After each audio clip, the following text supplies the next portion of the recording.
الحمد لله رب العالمين الذي أمرنا بالدعاء فقال وقال ربكم ادعوني أستجب لكم فوعدنا بالإجابة فقال وإذا سألك عبادي عني فإني قريب أجيب دعوة الداعي إذا دعان والصلاة والسلام على رسول الله الذي وعدنا بالإجابة عندما ندعو إلى الله سبحانه وتعالى فقال من ضمن دعائه في أسماء الحسنى اقتداء من أصحابه صلى الله عليه وسلم أرأيت ماذا دعوت فقد دعوت بأسمائه الأعظم إذا دعي بها أجاب وإذا سئل بها أعطى اللهم صل وسلم وبارك على رسولك الكريم النبي الأمين وعلى آله وصحبه وأمته إلى يوم الدين أما بعد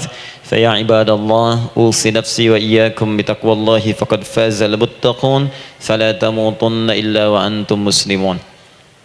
Saudariku sekalian, para ibu baik yang di dalam ruang masjid ataupun yang di luar masjid, di sekitaran Masjid Trans Studio, saya ingin mengajak pada seluruhnya tanpa kecuali, mari kita senantiasa bersyukur pada Allah Subhanahu wa taala atas nikmat yang telah kita dapati sampai dengan pagi hari ini. Syukur itu selalu menambah ketenangan di dalam jiwa. Syukur itu bisa mengentaskan sebagian persoalan hidup yang kita rasakan. Syukur itu bisa menambah kekuatan dari perasaan lemah yang kita rasakan. Dan syukur itu puncaknya bisa mengantarkan ke dalam surga terbaik yang dijanjikan, hingga Allah menyebutkan kemudian dalam Al-Quran, wa qalilun min ibadiyas syakur, sedikit sekali di antara hamba-hambaku itu yang bisa menjadi orang yang pandai bersyukur kepada Allah Subhanahu wa taala.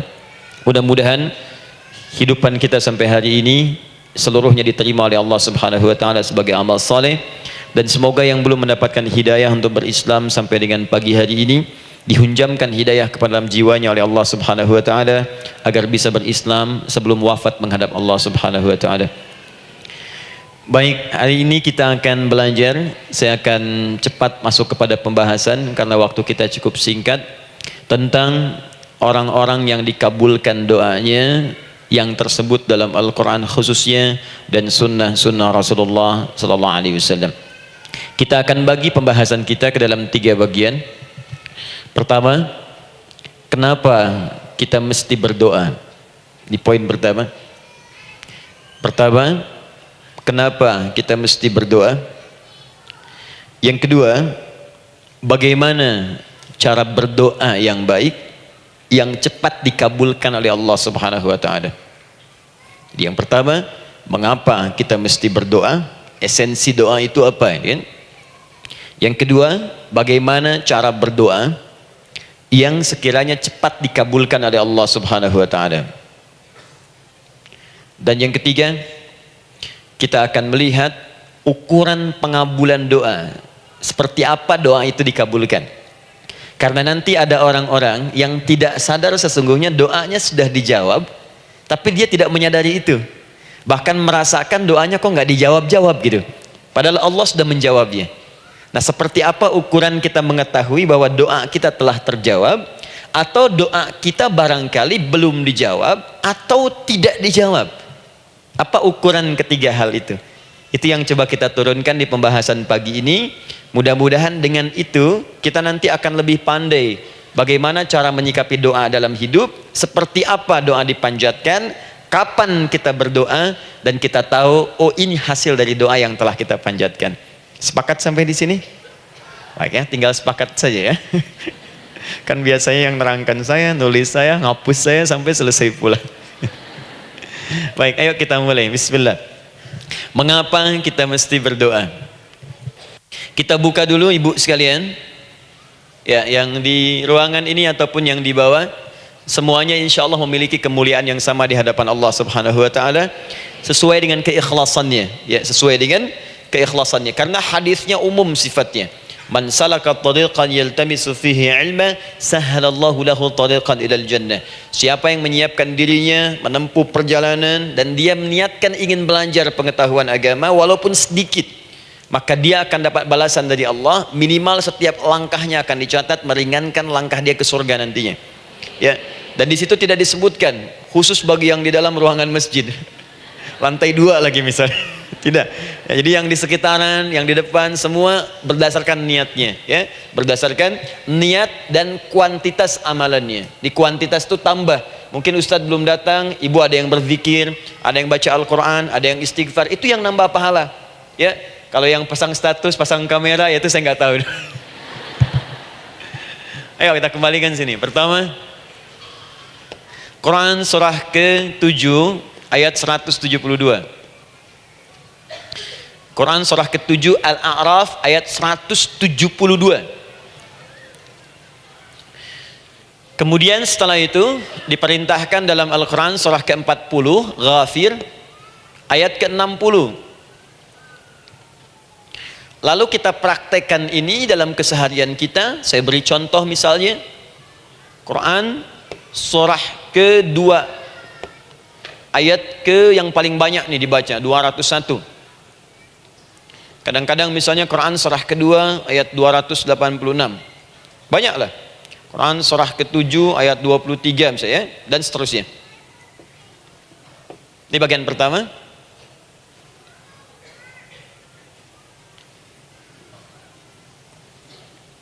Bagian kedua, nanti kita akan belajar bagaimana cara berdoa yang baik yang dikabulkan. Kita ambil satu Quran kedua ayat 186. Kemudian yang kedua kita ambil contoh Quran surah ke-17 ayat 110. Kemudian yang ketiga kita ambil contoh yang paling dahsyat di Al-Quran surah ketiga ayat 38 sampai 39. Ada yang belum berdoa sudah dikabulkan, Masya Allah. Ini ada di Quran misalnya surah ketiga ayat 31. Nanti turunan amalannya misal di Quran surah 51 ayat 15 sampai dengan 18. Saya bulati yang 18-nya. Bagian ketiganya nanti kita uraikan di bagian akhirnya. Baik, kita bisa mulai insyaallah. Baik, kita bagian pertama, mari kita mulai. Saya ingin berkisah sejenak dengan menyampaikan Quran surah ke-7 Al-A'raf ayat 172. Allah berfirman, A'udzubillahi minasyaitonir rajim, wa idz akhadha rabbuka min bani adama min zuhurihim dzurriyyatahum wa ashhadahum ala anfusihim alastu bi rabbikum qalu bala syahidna. Ada ayatnya? Baik ya, di Quran surah ke-7 Al-A'raf ayat 172. Wa idz akhadha rabbuka min bani Adam. Kata Allah, dan ingatlah, pahamilah, pelajarilah, dalamilah. Teman-teman sekalian, ingat kalimat idz itu, idz dalam Al-Quran, termasuk dalam bahasa Arab, itu bukan sekedar mengingat. Idz itu bisa mengandung arti memahami dengan dalam, menganalisis, ya, memaknai, itu idz. Jadi bukan sekedar mengingat. Bukankah ibu kalau mengingat sesuatu berusaha mendalaminya? Ya, kalau nggak percaya saya tanya begini. Coba ibu ingat kemarin jam 5 sore ada di mana? Bukankah sekarang sedang mendalami sesuatu? Sedang mencari memori jam 5 sore kemarin ada di mana? Setelah itu dihimpun jadi sesuatu lalu disampaikan dengan terstruktur, dengan rapi. Oh, kemarin saya ada di sini, di sini, di sini, mengerjakan ini. Itu idz dalam bahasa Arab. Kalau di Al-Quran ada kalimat idz, itu berarti bukan sekedar kita diminta mengingat, tapi juga merenung, mendalami, memahami dengan dalam. Paham insyaallah? Baik, sekarang perhatikan. Nanti kalau ibu baca Al-Quran, maksud saya, ibu bisa menerjemahkan sendiri dan memahami dengan baik. Ya, misal kalimat idz pertama dalam Al-Quran misal ditemukan di Quran surah kedua ayat 30. Wa idz qala rabbuka lil malaikati inni ja'ilun fil ardi khalifah. Idz akan ditemukan. Nah, sekarang ayat tentang korelasinya dengan doa, kita buka Quran surah ke-7 tadi ayat 172. Wa idz akhadha rabbuk, dan pahami ya, kata Allah, renungkan ya, maknai dengan dalam ketika Allah menyampaikan, membuat komitmen dengan semua anak cucu Adam tanpa kecuali. Semuanya. Ingat kalau ditemukan kalimat Bani Adam. Bani Adam disebutkan 7 kali dalam Al-Quran. Ya. Berapa kali? 7 kali. Kalimat Bani Adam. Bani Adam. Ini menunjuk pada semua keturunan anak cucu Adam sampai selesai kehidupan.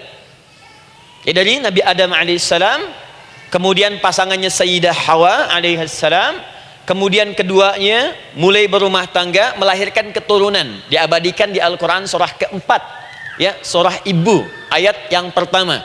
Ya ayyuhan nasu taqu rabbakumul ladzi khalaqakum min nafsin wahidah wa khalaqa minha zawjaha. Di situ kemudian ada Adam, zawjaha Hawa, ya. Wa batha minhuma rijalan katsiran wa nisaa. Dari situ turun keturunan laki-laki perempuan, laki-laki perempuan. Nanti menyebar, Bu, ya, menyebar. Ada yang ke Chicago, ada yang di Chicago, ada yang di Singapura, ada yang di Singapura. Semua nyebar. Ya, di Sunda, dari Jawa sampai ke Sumatera, sampai Indonesia, sampai Nusantara, sampai Asia, Eropa, sedunia. Nanti penyebarannya disebutkan di Quran surah ke-49 ayat ke-13. Ya ayyuhan nasu inna khalaqnakum min dzakarin wa untha. Hai manusia, semua saya ciptakan ada 2 jenis. Kalau bukan laki-laki itu pasti perempuan. Jadi tidak ada yang ketiga. Ingat ya? Kalau bukan laki-laki siapa? Perempuan. Jadi tidak ada misalnya, maaf, laki-laki yang keperempuan-perempuanan, yang gerakannya melambai, ya, kata-katanya terlampau lembut misal, dan tidak ada pula perempuan yang perkasa, ya, terlampau kuat misalnya, melampaui batas-batas standarnya. Jadi kalau bukan laki-laki pasti perempuan. 2 saja. Jadi kalau misalnya masih ada yang bingung, tentukan dirinya, ya, dan lihat fitrahnya. Lihat fitrahnya. Baik, kemudian waja'alnakum syu'uban wa qabaila. Kami tempatkan kalian mungkin beda-beda tempat. Syu'ub, beda tempat. Ya, ada yang misalnya RT, RW, kecamatan, beda kampung, beda negara, sampai seluruh dunia. Wa qabail, satu tempat itu sukunya bisa beda. Coba Ibu lihat misalnya, ya, di daerah Sumatera saja ada berapa suku? Di Sunda paling banyak suku, gitu ya? Banyak sekali. Jadi bisa lain-lain, bisa beda-beda. Nah, lita'arafu, semua saling mengenal, silakan. Nah, ketika semua tadi ditempatkan di semua pelosok dunia, baik laki-laki, perempuan, dari anak keturunan Adam, itu semua anak keturunan Adamnya disebut dengan satu nama saja dalam Al-Quran, yaitu Bani Adam. Jadi kalau kita mau cari keturunan kita, sampai ke asal mula kita, dari kita sekarang, itu semua akan tersambung kepada Adam alaihissalam. Puncaknya akan ke sini. Ya. Dan tidak akan nyasar kemana-mana, Bu, ya. Ada sebagian manusia nasabnya tidak ingin ke Adam, inginnya bergeser, sehingga mengatakan manusia berasal dari monyet katanya, ya. Ada yang berkata begitu. Ibu sampaikan saja, kalau bapak dari monyet silahkan saja, jangan ngajak-ngajak saya, gitu ya. Nah, jadi semua manusia itu pasti akan kembali ke sini, ya, ke Adam alaihissalam. Karena itu saya pernah sampaikan, termasuk di sini di hadapan ibu semua, masih ingat mukjizat pertama Rasulullah sallallahu alaihi wasallam saat lahir ke muka bumi. Ingat, Nabi itu sebelum dilantik menjadi Rasul dalam usia 40 tahun, turun surah Al-Alaq, itu diberikan oleh Allah keistimewaan tanda-tanda kenabian. Apa diantara tandanya? Allah perjelas nasab keturunannya sampai Nabi Adam, padahal lahirnya itu ayahnya sudah wafat. Di lahir beliau, ayahnya wafat, tapi nasabnya diperjelas sampai Nabi Adam, sehingga jelas, orang tidak bisa menyoal. Ini orang nggak jelas nih, ya, kan suka ada begitu, Bu, ya, tiba-tiba datang menerangkan sesuatu, siapa itu nggak jelas. Bahkan sekarang sering muncul statement, siapa sih ustadz itu ustadz nggak jelas. Ya. Nabi nggak bisa disoal karena semuanya jelas, nasabnya jelas, keturunannya jelas, kemuliaannya jelas, ilmunya jelas. Jadi kalau orang mau menyoal nggak punya peluang. Siapa kamu? Muhammad. Saya jelas keturunannya.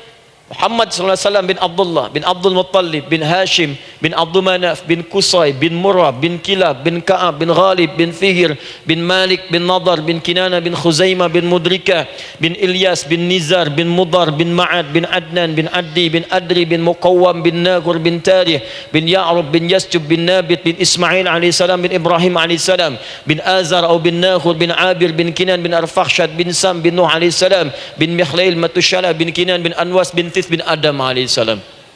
Coba ulangi. Jelas. Jelas. Jadi orang nggak bisa nyoal, itu mukjizat ya. Keistimewaan pertama sebelum Allah kemudian angkat menjadi nabi dan rasul di usia 40 tahun. Jadi kalau ibu ditanya, kamu jelas enggak? Jelas. Apa binnya? Bin Bani Adam. Itu bocoran dari Al-Quran. Ya, kalau ditanya keturunan siapa kamu? Adam. Tahu dari mana? Allah yang nyampaikan langsung. Apa kata Allah? Bani Adam. Jelas ya? Baik. Jadi ini kembali kepada Adam alaihissalam. Nah, semua anak cucu Adam yang saya garis bawahi, sejak mulai terlahir itu sudah ada komitmen dari Allah dengan anak cucu Adam ini sebelum terlahir ke dunia, sejak dalam kandungan. Jadi kalau ibu belajar hadis, misal dulu saya pernah amanahkan kalau ibu mau belajar dasar-dasar, cari kitabnya Imam An-Nawawi yang Al-Arba'in An-Nawawiyah, 42 hadis. Hadis keempat, ya paling kiri sebelah atas di kitabnya, dari Abdullah bin Mas'ud radhiyallahu taala anhu, ya. Qala Nabi sallallahu alaihi wasallam bahwa shadiqul masduq. Nabi SAW pernah menyampaikan sedangkan beliau orang benar dan dibenarkan. Kapan perjanjian ini dibuat? Dalam usia kandungan 4 bulan. Dalam kandungan. Inna ahadakum yujma'u fi batni ummihi. Setiap kalian yang akan terlahir dari anak cucu Adam, kecuali Adam bu ya. Ingat, kecuali Adam, kecuali Hawa, karena ini asal mula manusia keduanya. Tapi keturunan Adam dan Hawa akan mengalami proses yang sama. Dikandung dulu ibundanya, kemudian terlahir. Adam tidak dikandung, ingat, Adam tidak ada bapak, Adam tidak ada ibu. Langsung diciptakan wujudnya oleh Allah Subhanahu wa taala dari bahan dasar yang sama dengan manusia. Ya, karena itu saya pernah ditanya, pernah berdialog, ya. Ustaz, ini spesial Nabi Isa ini. Ya, spesial, Yesus Al-Masih Nabi Isa spesial. Karena itu diangkat sebagai Tuhan. Apa yang spesial? Kata beliau, karena ini bisa menghidupkan yang mati. Yang kedua, ini lahirnya beda dengan orang biasa. Bagaimana lahirnya? Tanpa bapak. Ibu saja tanpa bapak. Mana ada manusia yang lain seperti ini? Saya bilang Adam lebih spesial lagi, lahir tanpa ibu, tanpa bapak. Kenapa nggak jadi Tuhan? Tapi kan Adam nggak bisa menghidupkan yang mati. Dengan izin Allah, maaf, Nabi Ibrahim lebih canggih lagi. Buka Quran surah kedua ayat 260, paling kiri sebelah atas.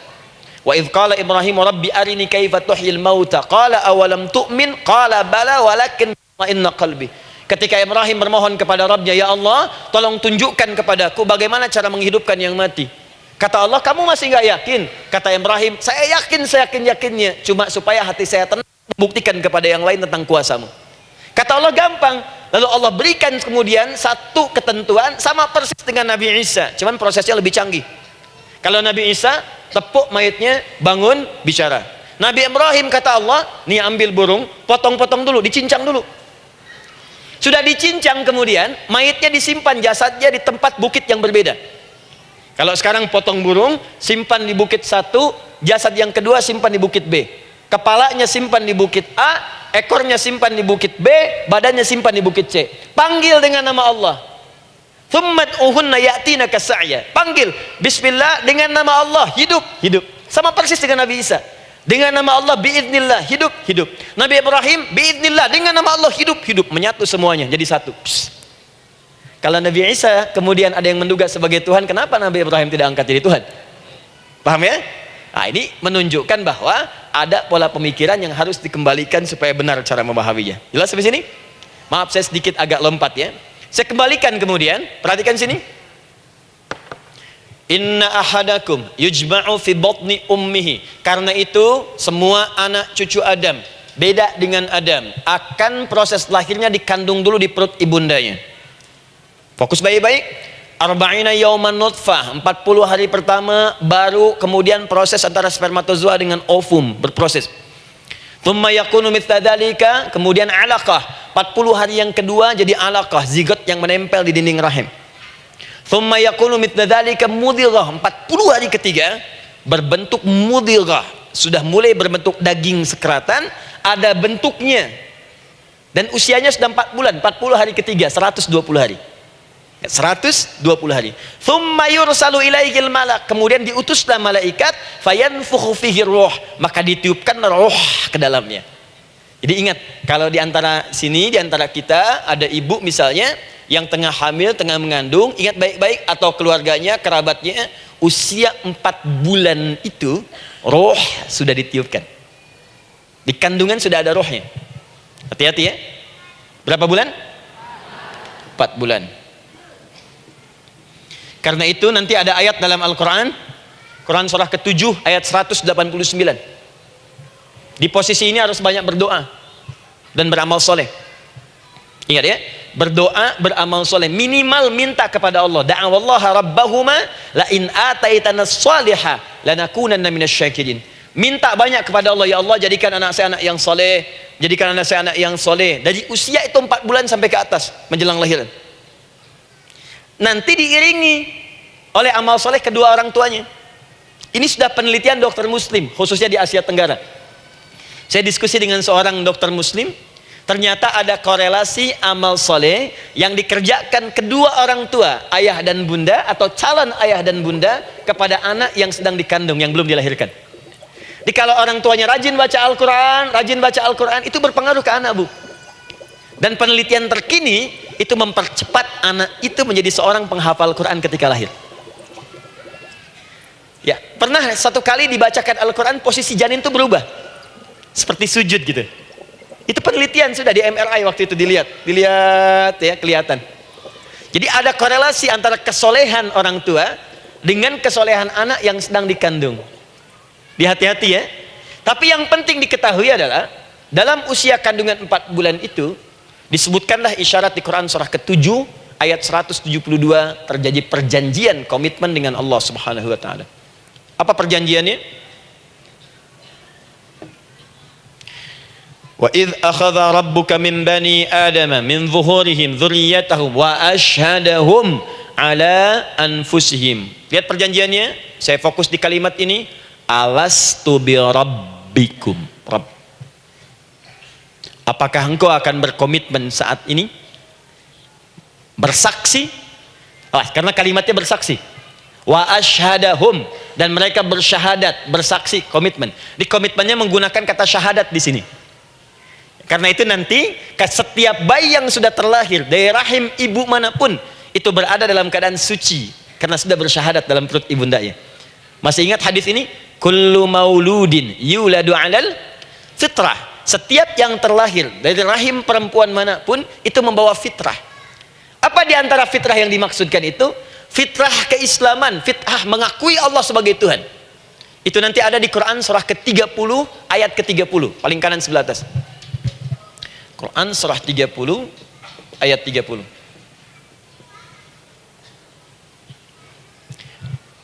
Fa'aqim wajhaka lid-dini hanifa.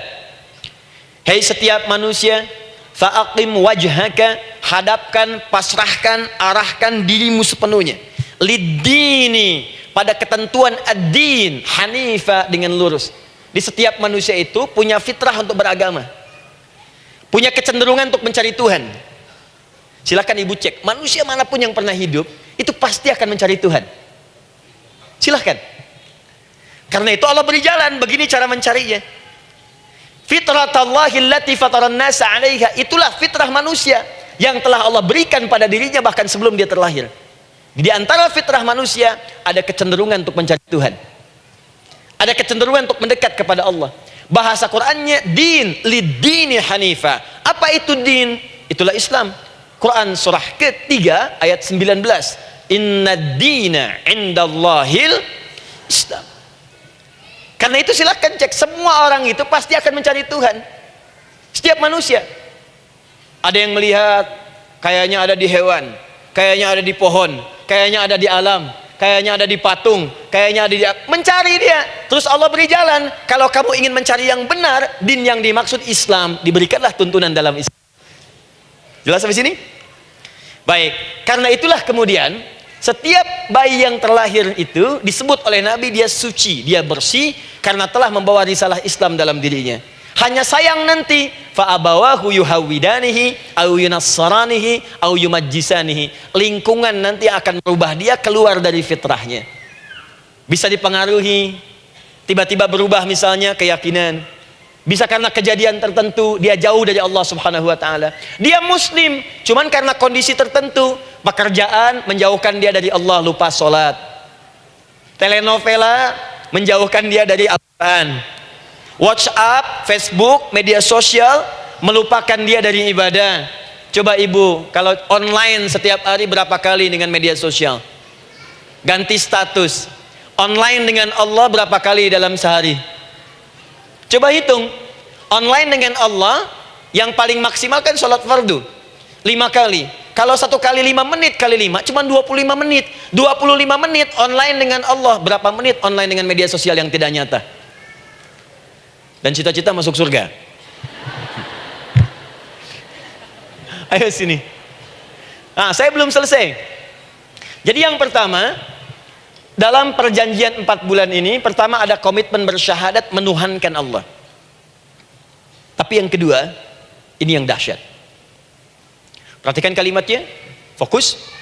Saat Allah memperkenalkan dirinya dalam kandungan kita, usia 4 bulan itu, dengan nama apa Allah memperkenalkan dirinya? Coba lihat ayatnya. Alastu bi rabbikum, dengan nama Rabb. Wa idh akhadha rabbuka min bani adama dzurriyyatahum, awas, wa ashhadahum ala anfusihim alastu bi rabbikum, dengan nama Rabb. Nah, ibu sekalian, kata Rabb ini itu berasal dari kata ar-rububiyah. Ar-rububiyah yang berarti sifat merawat, memberikan semua kebutuhan. Saya ulang ya, merawat, memberikan semua kebutuhan, sudah, menyayangi, memaafkan, mengasihi, mengampuni. Masya Allah. Merawat, memenuhi sebuah kebutuhan, menyayangi, memaafkan, mengampuni. Jadi semua hal yang terkait dengan perhatian ada pada kalimat Rabb. Sifatnya disebut dengan rububiyah. Zat yang memperhatikannya disebut dengan Rabb, namanya Rabbun. Baik. Pelan-pelan. Nah, seakan-akan Allah ingin berkata begini, hei, engkau buat perjanjian dengan saya sekarang. Engkau bersaksi, saya sebagai Tuhan, siap bersaksi, menuhankan saya. Nanti ketika kamu lahir, apapun yang kamu butuhkan dalam kehidupan, aku akan berikan. Kamu akan saya rawat. Kalau sakit, kamu saya sembuhkan. Minta sesuatu yang kamu butuhkan, saya akan berikan. Kamu butuh sesuatu, saya akan hadir. Kamu salah minta maaf, saya maafkan. Kamu dosa minta ampun istighfar, saya ampuni. Kamu ingin sesuatu yang lebih baik, saya berikan. Pokoknya semua yang kamu inginkan selama engkau butuhkan itu baik, aku berikan. Kira-kira, maaf Bu ya, maaf sekali. Kalau ada yang nawarkan pada ibu, mau nggak ikut saya? Nanti sebuah kebutuhannya saya berikan. Kalau sakit saya berikan jaminan kesembuhannya. Kalau butuh sesuatu saya berikan. Kalau ingin ini itu selama butuh saya sampaikan. Kira-kira ibu nolak atau ikut? Baik. Ikutnya mikir dulu atau tidak? Tidak. Jangankan yang tinggi-tinggi Bu ya, suami aja nawarkan, mah mau nggak ikut papa? Papa nanti kasih handphone S10. Sama gelang nggak Pak? Ikut ya. Dan tanpa pikir. Dalam bahasa Arab, sesuatu yang disetujui tanpa difikirkan lagi, itu disebut bala namanya. Bala, sekali saja, sekali, ya tidak 2 kali. tidak ditambah, tidak dikurangi. Ingat, kalau Allah sudah sampaikan kalimat, jangan tambah, jangan kurangi, ya. Bala tidak ditambah nga, tidak disebutkan 2 kali. Bala. Ya. Bala itu artinya siap. Ya. Tanpa fikir.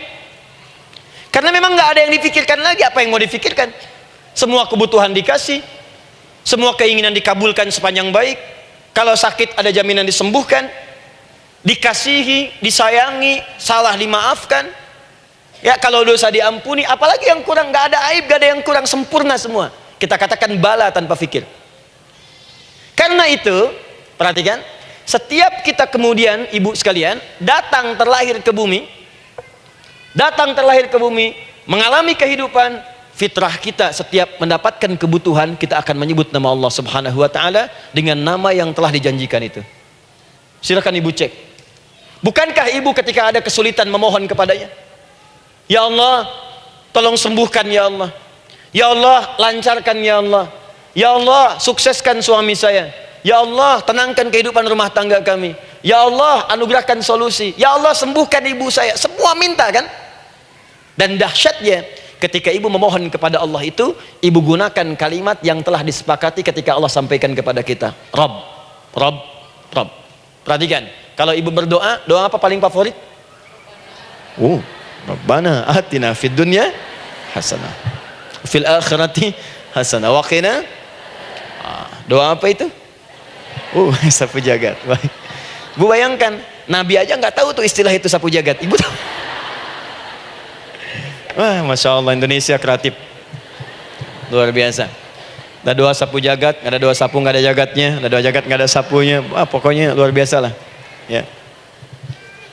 Ya. Lihat, bukankah kalimatnya dibuka dengan Rabb? Rabbana atina fid dunya sana. Rabbana zalamna anfusana wa illam taghfir lana wa tarhamna lanakunanna minal. La yukallifullahu nafsan illa laha ma kasabat wa 'alaiha mak. Perhatikan, Rabbana la innasina Rabbana Rabb. Ini ayatnya. Sapu jagat, Quran surah 2 ayat 201. La yukallifullah, Quran surah 2 ayat 286. Rabbana zalamna, Quran surah 7 ayat 23. Yang ingin saya sampaikan, setiap kita butuh sesuatu, kita menyebut namanya dengan kalimat Rabb. Kenapa kita katakan Rabb? Karena Allah sendiri menyebutkan dengan kalimat Rabb. Alastu bi rabbikum, saya nanti adalah Tuhan yang akan memperhatikan kalian, menyayangi kalian. Saya Tuhan yang akan merawat kalian, memberikan semua kebutuhan. Makanya ibu tuh kalau ada persoalan nagih seakan-akan ke Allah. Ya Allah, kan engkau yang berjanji kepada saya.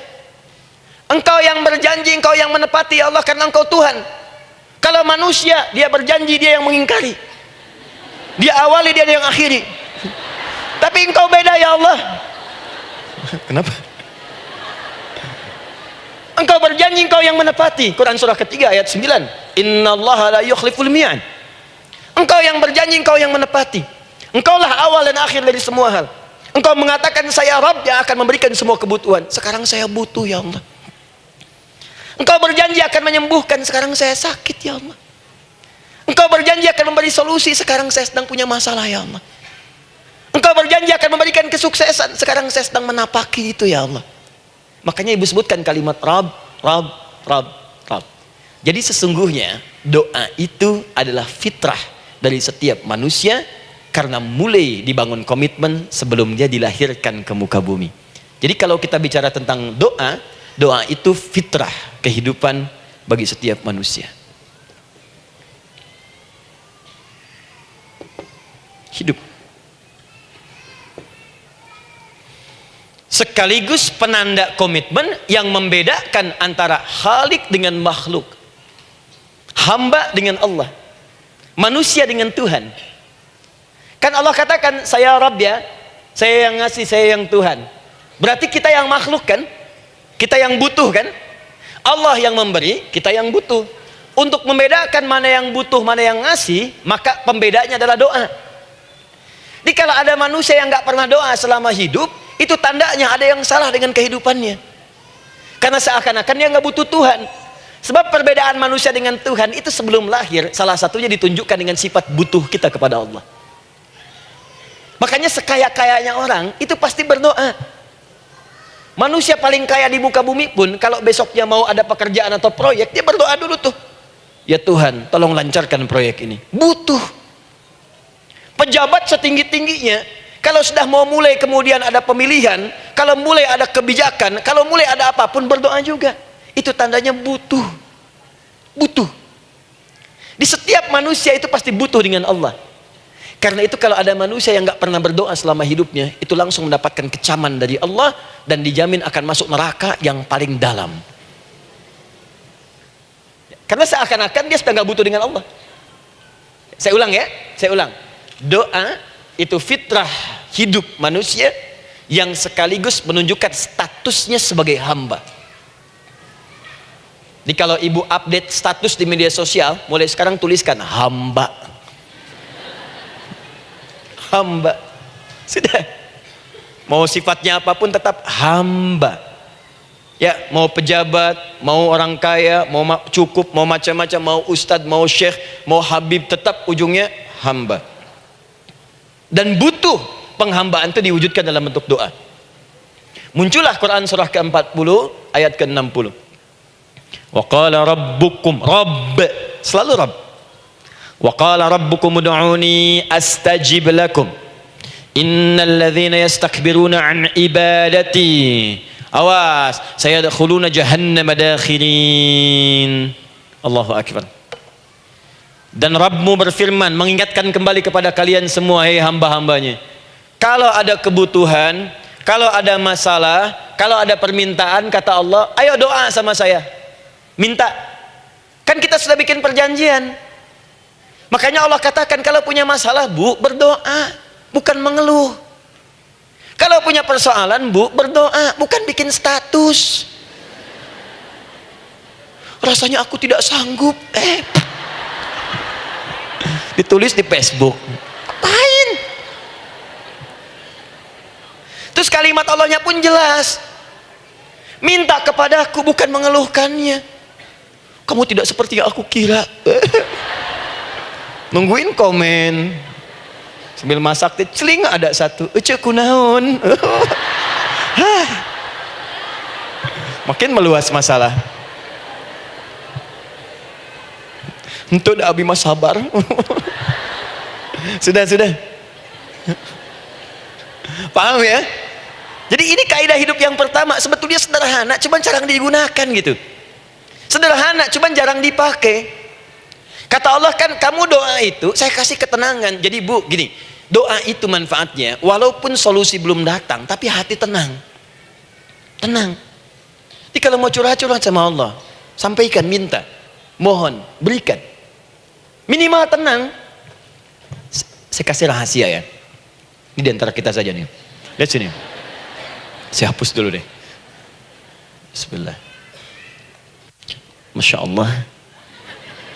Mau ngapus sendiri, nulis sendiri, penghapus, lari sendiri.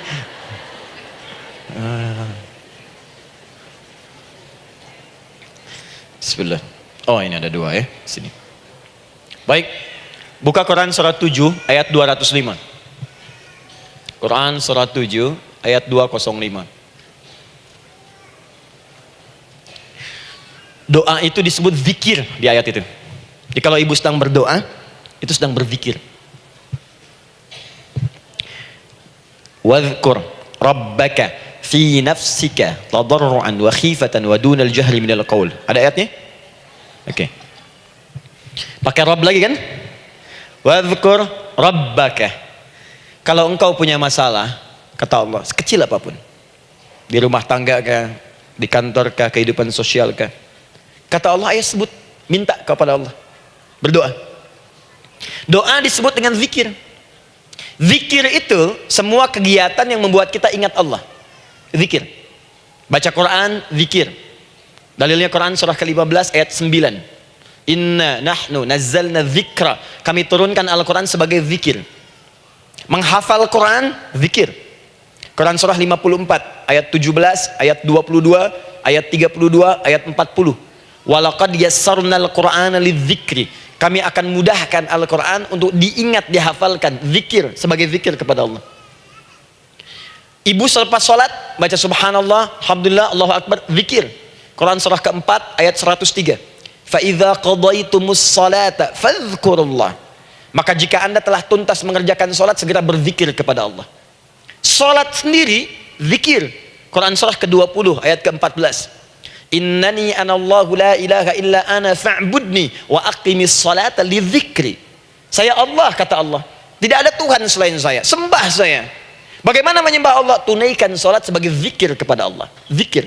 Di zikir semua amalan yang mendekatkan kita dengan Allah. Doa itu satu dari bagian zikir. Tapi tahukah ibu fungsi zikir yang paling utama itu apa? Quran surah 13 ayat ke-28. Ala bidzikrillahi tatmainnul qulub. Yakinkan pada dirimu, kalau zikirmu benar kepada Allah, maka dia akan berdampak kepada hati menjadi lebih tenang. Zikir itu manfaat pertamanya membuat hati tenang, Bu. Tadi saya contohkan.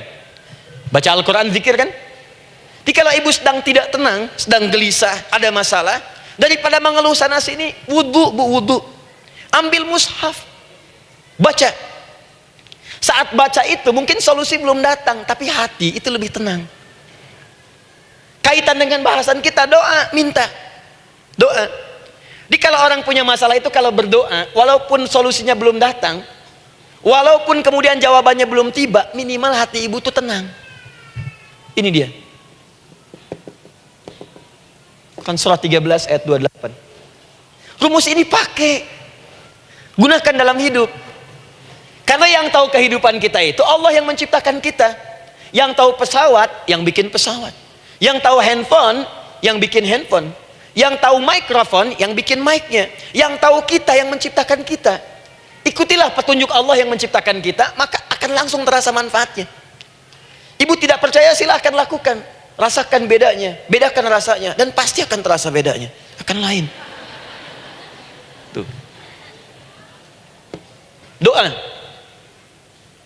Tapi ingat, yang paling penting kata Allah, doa itu bukan sekedar penting permohonannya, tapi menunjukkan status kita sebagai hamba di hadapan Allah Subhanahu wa taala. Jadi kalau ada orang selama hidup tidak pernah berdoa, artinya dia mengingkari status dia sebagai hamba di hadapan Allah Subhanahu wa taala. Mau menyejajarkan diri dengan Tuhan. Kan yang tidak pernah meminta itu Tuhan. Allah yang memberikan. Kalau manusia beda, pasti minta. Artinya kalau ada manusia nggak pernah minta, seakan-akan bahasa halusnya, kamu ini ngaku jadi Tuhan. Saya tempatkan kau di neraka jahanam yang paling bawah. Jahanam itu, Bu, belum masuk saja sudah terasa. Terasa. Buka ibu Quran surah misalnya ke-40 Ghafir tuh. Ya, ayat 45 sampai dengan 47-nya. Sebelumnya lagi, lihat Quran surah ke-8 ayat ke-50. Itu penghuni neraka, Bu, yang bukan jahanam, saja. Penghuni neraka itu kalau mau meninggal itu dipukulin dulu malaikat. Depan belakangnya. Ayo, kamu keluar. Lama amat keluarnya rohnya katanya. Takut karena nggak punya bekal. Kan maaf ya, kaidah mengatakan orang nggak punya bekal itu takut pulang, apalagi orang merasa salah. Anak ibu berbuat kesalahan, mau pulang takut kan? Takut. Jadi kalau ada anak takut pulang, salah dia. Salah. Kemana anak nggak pulang-pulang, pasti ada yang salah karena nggak berani pulang. Jangankan salah, nggak punya bekal saja, malu pulang. Lihat ibu waktu Ramadan usai mau mudik Idul Fitri, kan pada mudik kan? Kenapa mau mudik dan senang mudik? Karena punya bekal, Bu. Dikumpul-kumpulkan tuh selama 11 bulan untuk 1 bulan saja. Itu pun paling berapa hari? Kumpulin. Terus telepon keluarga, insya Allah aku pulang hari ini. Wah, senang semuanya. Padahal mudiknya cuma pakai motor, Bu. Motornya bebek, bekalnya singa. Serius saya, motor bebek bekal singa, ada kardus belakangnya. Tulisin, terus tambah pelepah pisang buat begini. Belakangnya ditulisin, aku pulang sayang. Jalan, mudik. Terus yang di rumah kan senang nerimanya. Kenapa? Karena ada yang pulang dan bawa bekal. Saya pernah tanya pada seseorang, kenapa anda nggak mudik? Nggak ada bekal, Ustaz. Nggak ada bekal, malu pulang. Kebayang nggak saat pulang menghadap Allah nggak punya bekal? Malu pulang, apalagi punya banyak salah. Jadi nggak mau keluar rohnya. Malaikatnya geram, dipukulin sama malaikat, pukul depannya, pukul belakang. Kamu ini cepat keluar, cepat keluar, cepat keluar. Keluar, keluar, keluar, keluar, keluar. Malu pulang. Tapi kalau punya bekal enak. Dan yang nyambut langsung malaikat. Bahkan nanti ada satu amalan saat dikerjakan, itu orang ini sudah masuk surga, tapi semua malaikat di semua pintu surga yang 8 itu datang mengunjungi dia mengucapkan selamat. Itu ada di Quran surah 13 ayat 24. Salamun alaikum bima sabartum fa ni'ma uqbaddar. Selamat ya saat di dunia sabar mencari bekal, dan ini bekal terbaik yang kamu dapatkan, silakan nikmati surga yang kamu rindukan itu. Ini nikmat-nikmatnya tempat yang pernah nanti kamu kunjungi. Dan tinggal abadi di situ. Yang nyambut malaikat. Bayangkan semua malaikat, Bu. Semua malaikat dari pintu surga datang nyambut dia. Wah, Masya Allah, malaikat Jibril, Israfil, malaikat maut. Maaf ya, dicabut kemarin. Biasa, selamat, selamat, selamat, selamat, selamat. Dunia aja kalau ada yang nyambut senang kan? Rumah dicet, datang, sambut depan rumah, semua hidangan ada. Oh, Masya Allah. Bahkan yang tidak ada jadi ada. Luarnya kongwan, dalamnya rangginang gitu kan. Wah, muncul semua. Paham ya? Jadi ini bagian pertama. Jadi kita katakan kenapa manusia mesti berdoa. Jawabannya karena manusia itu hamba. Dan doa itu adalah fitrah, bagian dari kehidupan. Kenapa manusia mesti berdoa? Karena ada komitmen dari Allah. Setiap dia mendapatkan sebuah persoalan, maka Allah akan jawab dan berikan jawaban dari semua persoalannya. Jalan mendapatkan jawaban itu adalah doa. Kenapa manusia mesti berdoa? Karena dia butuh dengan Allah. Dan puncaknya, kenapa dia mesti berdoa? Karena Allah ingin membahagiakan kehidupan dunianya sebelum sampai keabadiannya di akhirat. Jadi ketika kita berdoa, sebetulnya kebaikan untuk kita, karena Allah ingin kita bahagia, ingin mudah hidupnya. Jadi kalau ada orang nggak berdoa, sesungguhnya dia sedang menyulitkan diri sendiri dalam kehidupan dunianya sampai ke akhiratnya. Jelas sampai di sini? Masya Allah, alhamdulillah. Baik, kalau sudah paham, saya hapus ini, kita masuk bagian yang kedua.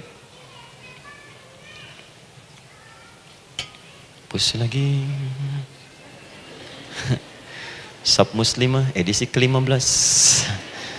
15 kali datang sendiri, ngulangin sendiri, nulis sendiri, ngapus sendiri. Masya Allah. Tinggal lihat, catat, masuk surga. Masya Allah. Alhamdulillah. Baik. Baik. Sudah?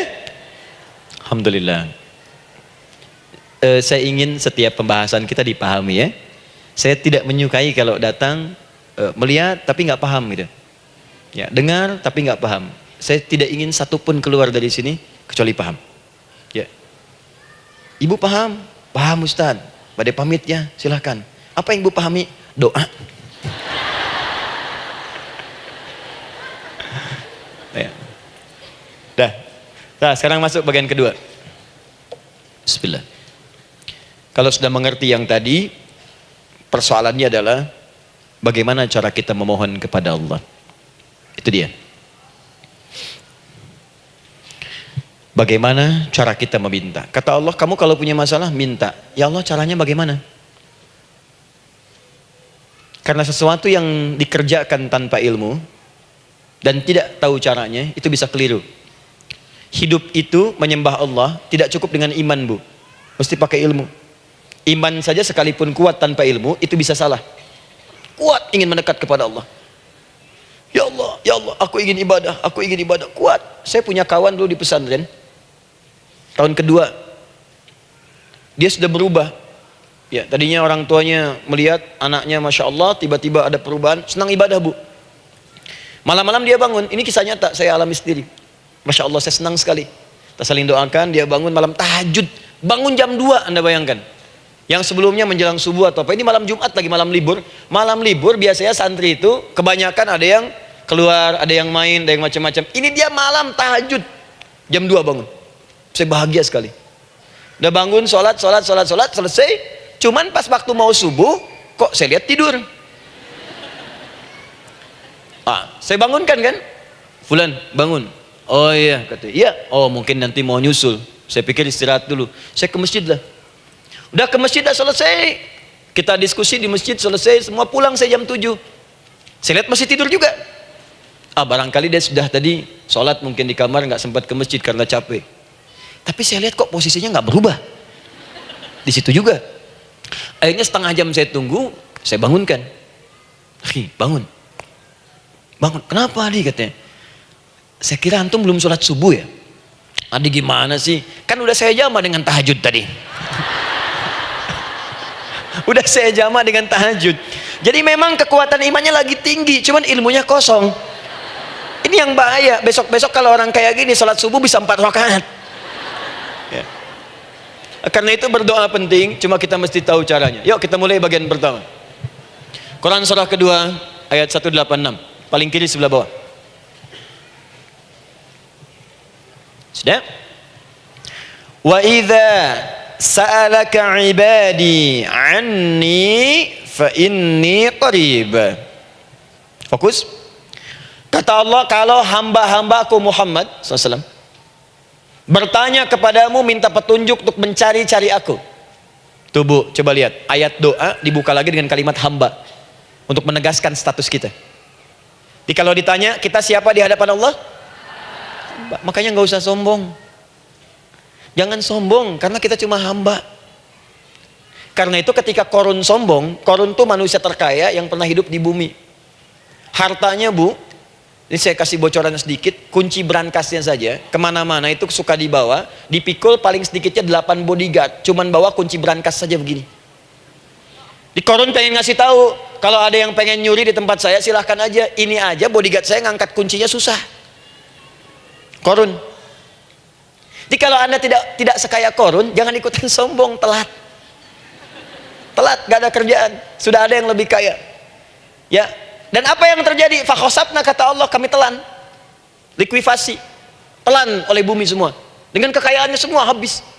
Jadi ketika ada seseorang yang lupa dengan statusnya sebagai hamba, maka Allah akan memberikan pelajaran kepadanya untuk taubat. Kalau nggak mau taubat juga, telan habis untuk menunjukkan kamu tuh bukan Tuhan, saya Tuhannya. Maka jangan ikutan sombong. Kalau ada yang baru punya Ferrari, Lamborghini, Lamborghini, ya, wah, bikin rame di jalan, cuman nggak update status, kasih tahu, maaf Mas, telat. Itu gambaran hidup. Dan ingat, setiap dibuka dengan kalimat permohonan, itu kalimatnya hamba. Hambaku, hambaku, hambaku. Termasuk mau minta taubat, hamba. Quran surah 39 ayat 53. Qul ya ibadiyalladzina asrafu ala anfusihim la taqnatu min rahmatillah. Katakan Muhammad pada hambaku yang merasa banyak dosa, pengen berdoa minta taubat. Kata Allah, hamba. Saya terima taubatnya, hamba. Ini ya. Ini pun adab yang pertama dari Al-Quran. Adab yang pertama, kalau kita ingin berdoa dan doa itu cepat ingin dikabulkan, maka berdoalah dengan cara menghamba di hadapan Allah Subhanahu wa ta'ala. Jangan merasa tinggi.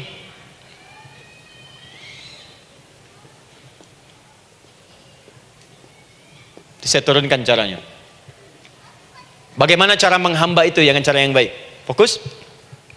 Wa idza sa'alaka 'ibadi 'anni, Muhammad SAW, jika ada hamba-hambaku bertanya padamu tentangku, ingin mencari-cari aku. Masya Allah, ibu maaf ya, biasanya kan kalau orang mencari Allah, ingin mendekat kepada Allah, entah itu datang ke masjid, bangun malam, biasanya motifnya cuma 2. Satu, ada kebutuhan, pengen berdoa, terus dekat sama Allah. Besok mau arisan, malamnya tahajud. Anak mau ujian baru puasa, kan? Suami ada proyek, baru baca Quran, kan? Terus itu biasa itu, biasa. Jadi fitrah Bu. Tumben jeng tahajud, fitrah. Itu biasa itu. Ya. Yang kedua, taubat dari maksiat. Taubat. Seorang taubat ke masjid, bangun malam, doa, itu biasa. Jadi kalau ada seperti itu tandanya kita hamba normal manusia. Fa inni qarib, kata Allah, katakan Muhammad SAW, katakan kepadanya, janganlah mencari, aku dekat. Dekat, jangan mencari, aku dekat. Jadi Bu, ketika kita butuh Allah, langsung jawab oleh Allah. Kamu mau apa? Aku dekat. Itu secara psikologi memberikan ketenangan yang paling dalam. Saya belum datang di sini sampai jam 8, ibu tanya panitia, ustadznya mana sih? Ustadznya mana? Jawaban pertama misalnya, ini belum jelas nih ustadznya, nggak ada kabar. Yang kedua mengatakan, tenang saja, ustadz sudah dekat. Maka yang kedua itu lebih menenangkan kepada kita. Ketika ibu mencari, ya Allah, saya sedang ada masalah, langsung dijawab oleh Allah, tenang, aku dekat denganmu, mau minta apa? Itu bu, jadi kalau ibu sedang punya persoalan, psikologi Al-Quran mengatakan, langsung merasakan Allah itu bersama kita, dekat, menunggu kita mau minta apa. Ibu punya masalah dengan suami, ingin mengadu. Lu kata Allah, saya dekat, kamu kenapa?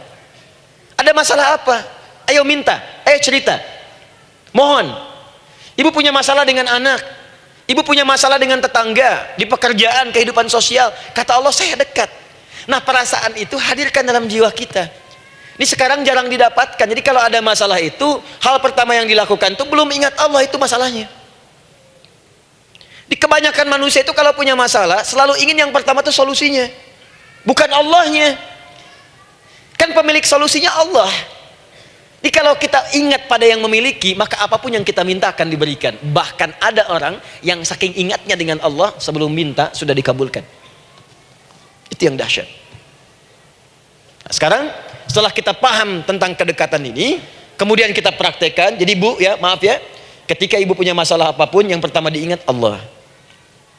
Allah, Engkau telah berjanji, Engkau pasti akan tepati. Ya Allah, sekarang aku ada persoalan.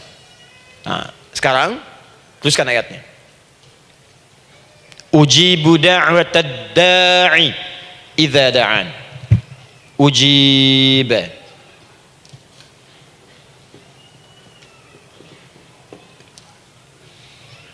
Ujibu da'watad da'i idza da'an. Aku pasti akan menjawab, mengabulkan setiap doa hambaku jika dia bermohon kepadaku. Saya ingin ajarkan sedikit di gramatikal bahasa Arab. Ujib itu disebut dengan fi'il mudhari namanya. Saya kasih rumus cepat bu ya. Insya Allah kalau ibu fokus dengan rumus ini, ibu nanti bisa memahami Al-Quran dengan baik.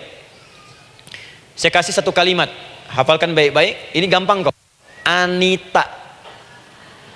Ya, Anita. Sudah? Anita. Baik. Hamzah, nun, ya, ta.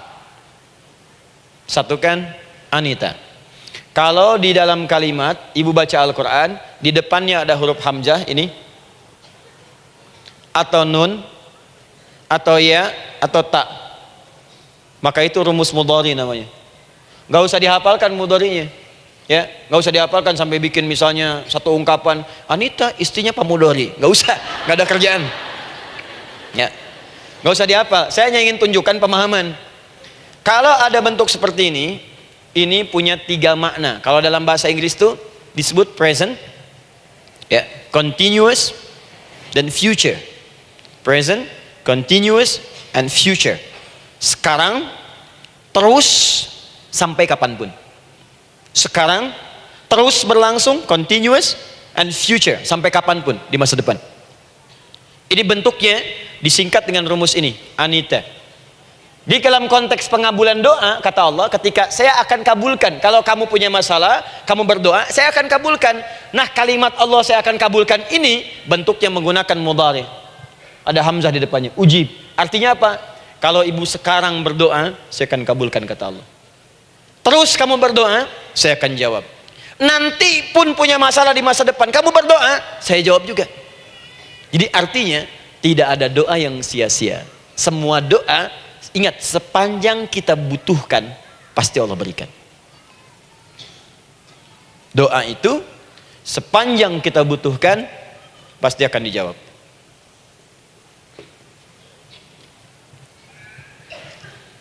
Nanti kapan dijawabnya, seperti apa jawabannya, nanti bagian ketiga. Kadang-kadang minta sekarang, dijawabnya nanti. Minta sekarang, dijawab sekarang. Ada yang mintanya A, dijawabnya B, itu yang paling dahsyat. Jadi kalau saya tanya, kalau kita berdoa dijawab tidak oleh Allah?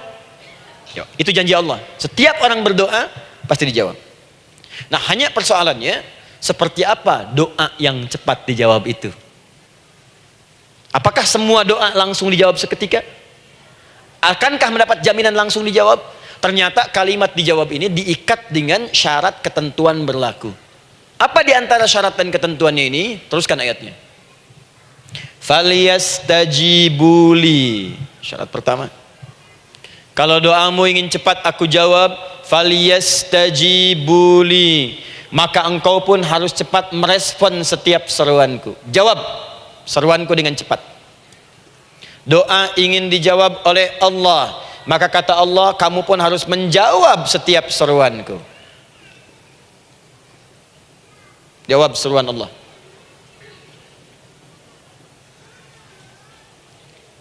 Ayo respon, adil. Maunya dapat gaji aja, kerja nggak mau. Ya? Apa ibu pikir duduk manis santai di ruangan tengah, tiap bulan suami datang berikan uang belanja? Belum tentu. Kalau sikap tidak bagus, ya interaksi tidak mulia, maka belum tentu itu didapatkan. Maka syarat pertama kata Allah, kalau doamu ingin cepat aku jawab, maka setiap aku seru, cepatlah engkau kemudian kerjakan dan jawab itu. Jadi ternyata seruan Allah itu terkait berkelindan dengan pengabulan doa. Jadi ketika ibu diseru oleh Allah, diminta diperintahkan sesuatu oleh Allah, sebetulnya itu kunci untuk mendapatkan jawaban doa kita, Bu. Dipanggil kita, ayo cepat datang ke sini, mau minta apa? Minta, saya kasih. Apa di antara kunci doa itu, Ustaz? Yuk kita lihat. Adalah jawaban dari seruan Allah. Apa di antara seruan Allah itu? Saya beri contoh satu misalnya. Allah perintahkan kita untuk sholat. Bahkan diseru, diingatkan 5 kali dalam sehari. Sholat. Bukankah kita diseru, Bu? Dipanggil 5 kali sehari untuk sholat? Allahu Akbar, Allahu Akbar. Ya? Diingatkan kan? Ayo ingat Allah, ingat Allah, ingat Allah, ingat Allah. Allah Maha Agung, Maha Besar semuanya, dan seterusnya. Perhatikan baik-baik. Apa tujuan Allah menyeru kita dalam sholat? Ternyata bukan ingin memberikan beban ruku dan sujud. Bukan sujudnya yang penting. Karena semua makhluk tidak sujud pun tidak akan menurunkan status Allah sebagai Tuhan. Allah tetap Allah, gak ada ruginya. Yang rugi kita. Ternyata ketika disuruh sujud, disuruh ruku itu, ternyata yang ditunggu itu bukan ruku sujudnya. Allah nunggu, punya masalah apa? Mau minta apa? Karena itu dalam ilmu fikih, ibu buka semua kitab fikih. Salat itu secara bahasa disebut dengan doa. Nama lain dari doa adalah salat. As-salatu hiya doa. Salat adalah doa. Karena itu semua bacaan dalam salat doa semua. Coba lihat.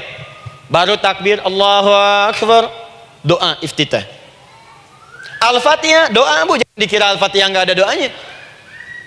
Nih, nanti saya berikan cepat ya. Ini highlight dulu. Highlight dulu.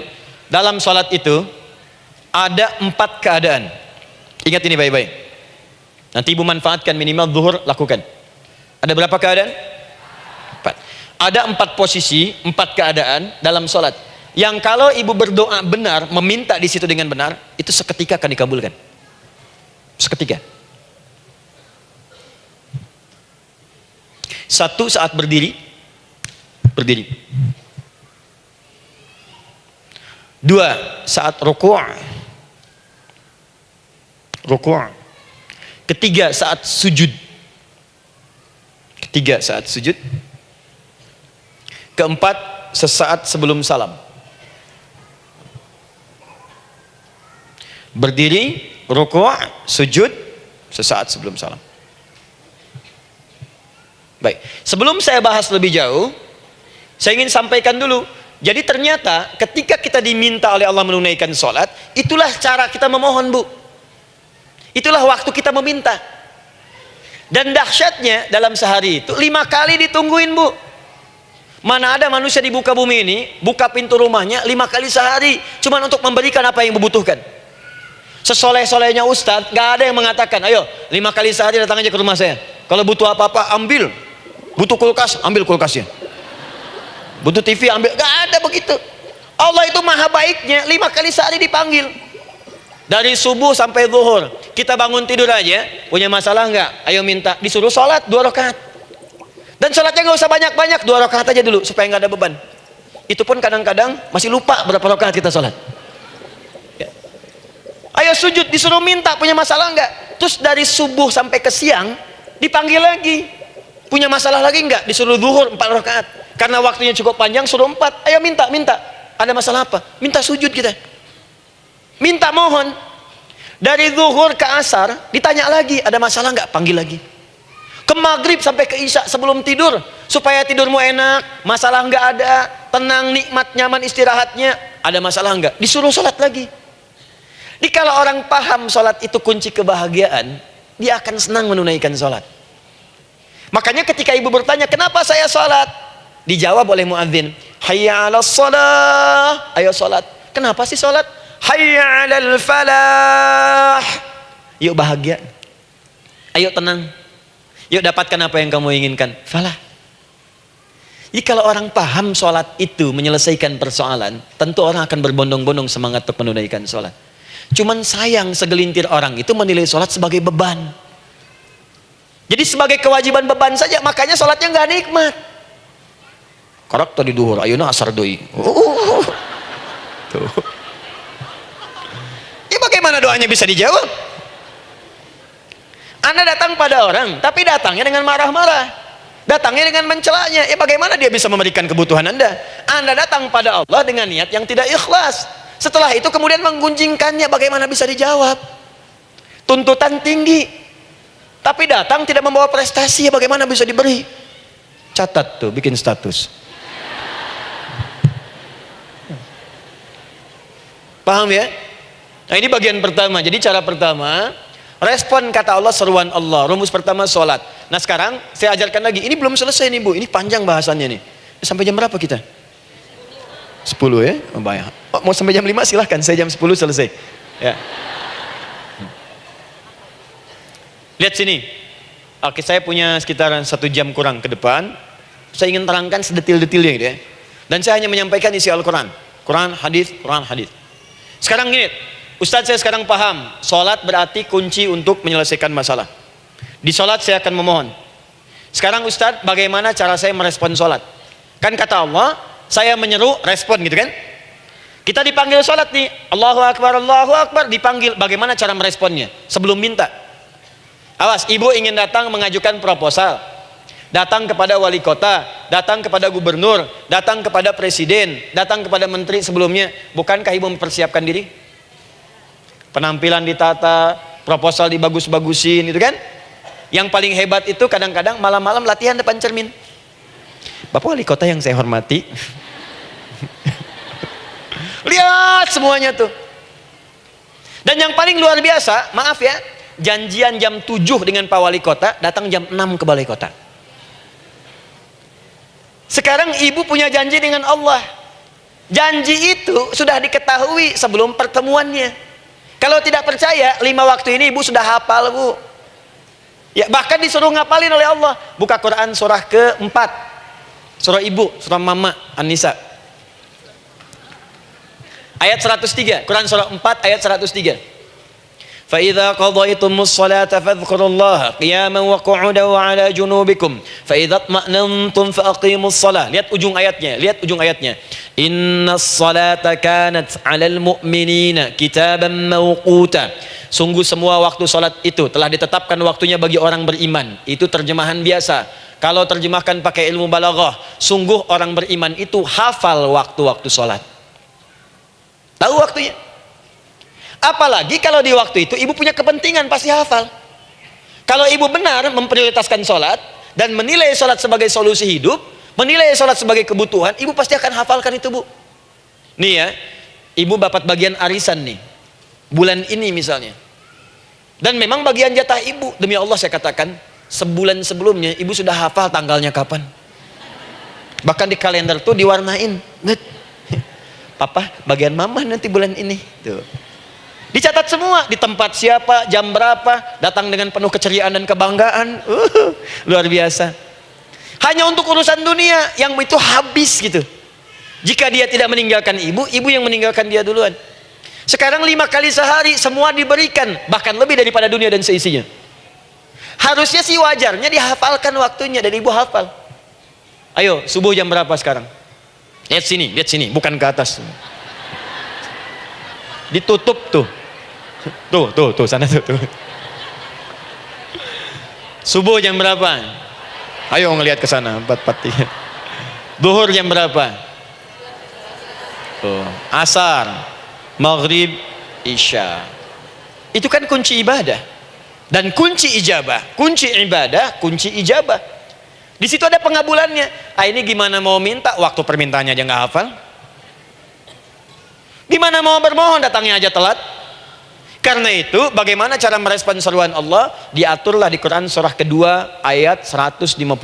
Paling kanan sebelah bawah. Quran surah kedua ayat 152.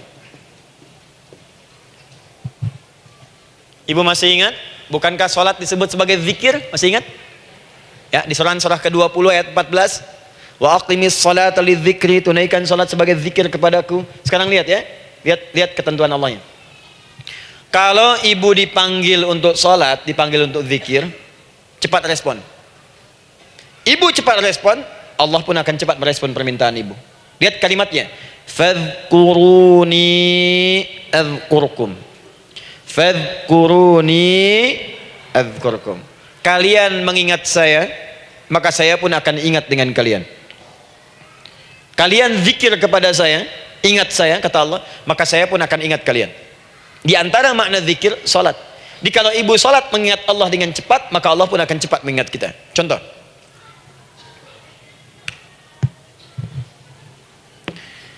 Saya ambil waktu subuh misalnya. Di Bandung 4-3-3. 4-4-3. Oh, lihat kesan lagi terjadi perbedaan pendapat, ya. Ada yang 4-3-3, ada yang 4-3-4, ada yang 4-3-5 dan seterusnya. Yang ambil tengah-tengah lah, 4-3-5 misalnya. Orang 4-3-5. Lihat sini, fokus. Allahu Akbar, Allahu Akbar. 4-3-5. Dipanggil salat, diseru. Kan tadi rumusnya di Quran surah 2 ayat 186. Faliyastajibuli. Kalau diseru cepat jawab, gitu kan? Nah, terus diseru 4-3-5 adzan.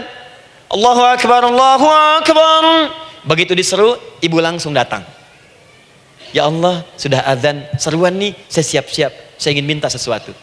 Nah, orang yang datang saat dia diseru Allah, dia pun datang kemudian untuk menyerunya, maka Allah pun akan menjawab apa yang ia mohonkan saat ia bermohon kepadanya. Perhatikan, dipanggil oleh Allah lewat suara muadzin, Allahu Akbar, dia merespon cepat, siap salat. Maka dia pun ketika memanggil Allah, seketika Allah pun akan jawab padanya. Sesuai dengan kadar responnya. Dipanggil saat itu, dia menjawab. Maka Allah pun akan ingat kepadanya hanya saat dia memanggil saja. Di saat panggil, diingat. Panggil, diingat. Jelas? Ini yang hebat. Dipanggil 4-3-5. Allahu Akbar, Allahu Akbar. Dia sudah ingat dari sejak jam 3:45. Dia bangun jam 3. Bisa. Padahal belum dipanggil. Datang. Bahkan Masya Allah, melakukan warming up dulu. Tahajud, istighfar, baca Al-Quran sebelum dipanggil. Masya Allah bu, ibu mau datang misalnya ke istana, janjian jam 7, datang jam 6. Di situ ibu kerjakan yang baik-baik dulu. Wah, lihat. Terus kelihatan CCTV kan. Wah, ini orang bagus banget nih. Mulia, bagus. Sampah diambilin, disapu. Kelihatan. Itu ibu belum datang pun udah dipanggil duluan. Ada orang yang belum dipanggil sudah datang menghadap Allah. Tahajud dia, zikir dulu, istighfar dulu. Ini orang, maaf ya, walaupun dia belum memanggil Allah, Allah sudah menyelesaikan semua persoalannya. Di orang-orang yang selalu ingat kepada Allah, walaupun Allah dalam waktu tidak memanggilnya, maka Allah akan mengingatnya sekalipun orang ini belum bermohon kepadanya. Maka ibu nanti akan temukan orang-orang yang langsung diselesaikan persoalannya oleh Allah bahkan sebelum dia bermohon kepadanya. Ini ada orang yang seakan gak punya masalah bu. Bukan gak punya masalah, sebab setiap dia punya masalah, masalahnya diringankan oleh Allah. Ini seakan-akan gak ada beban. Ah, ini indah hidupnya. Enak. Butuh sesuatu, sebelum nyari, datang. Ada persoalan, senyum dikit, selesai. Orang macet mengeluh, bikin status, dia macet malah senang. Dan hatinya dilapangkan oleh Allah. Bayangkan ada janji rapat jam 9, setengah 9 masih macet. Diprediksi di Google akan sampai 2 jam lagi. Yang lain mengeluh, telepon sana, telepon sini, ini. Dia enggak aja, lapang aja. Alhamdulillah ya Allah kasih macet. Morotal, saya mau dengerin surah Al-Baqarah. Buka, hafalin. Partnernya nelpon. Sampai di mana, akhi? Ini sampai di surah Al-Baqarah ayat 186. Tidak ada yang sia-sia dari Allah. Sabar ya di sana. Ya, atau kita bisa koneksikan dari sini apa yang bisa saya selesaikan sekarang di sini, sehingga sampai sana kita tinggal kesimpulan saja. Tenang hatinya. Gak ada gerasak, gerusuk, gelisah gini, telepon sana sini, klaksonin, dasar lampu merah, lama, birunya sebentar. Padahal biru nggak ada, yang ada hijau kan. Rame. Jadi kalau sudah begitu enak, Bu. Yang perempuan ada di Quran Maryam. Maryam kan perempuan. Dan Maryam itu bukan nabi, bukan rasul. Ingin memberikan pesan kepada ibu, perempuan dimanapun. Tidak harus jadi nabi supaya doa cepat dikabulkan. Tidak harus menjadi rasul. Ini Maryam bukan nabi, bukan rasul. Tapi dia ini luar biasa. Sebelum dipanggil, udah datang. Zikirnya tak terlukiskan. Mohon kepada Allahnya luar biasa. Menjaga diri dari hal yang dilarang oleh Allah. Apa hasilnya? Sebelum diberikan bahkan oleh pamannya, sudah ada kebutuhannya. Quran surah ketiga ayat 37. Kullama dakhala 'alaiha Zakaria al-mihraba wajada 'indaha rizqa. Setiap pamannya mau memberikan kebutuhan Maryam, sudah ada di dalamnya, Bu. Sudah ada. Itu luar biasa. Mau makan, makanan ada. Mau anggur, anggur ada. Ya. Wah, itu luar biasa, Bu. Jadi bermohon bahkan sebelum waktunya. Sentuhlah ia tepat di hatimu, maka ia akan jadi milikmu untuk selamanya. Wah. Nah, itu doa tuh. Aduh, mana-mana. Paham? Tuh. Jadi kalau yang standar-standar saja itu biasa. Maka datang sebelum waktunya. Datang. Atau datang pas dipanggil, standar. Jadi kalau 4.35 adzan, Allahu Akbar, Allahu Akbar. Ibu bangun, siap sholat, siap sholat. Itu standar. Yang dulu bahagia. Naikin lagi levelnya. Yang celaka itu ya ini nih. Dipanggil 4.35, baru bangun 5.34.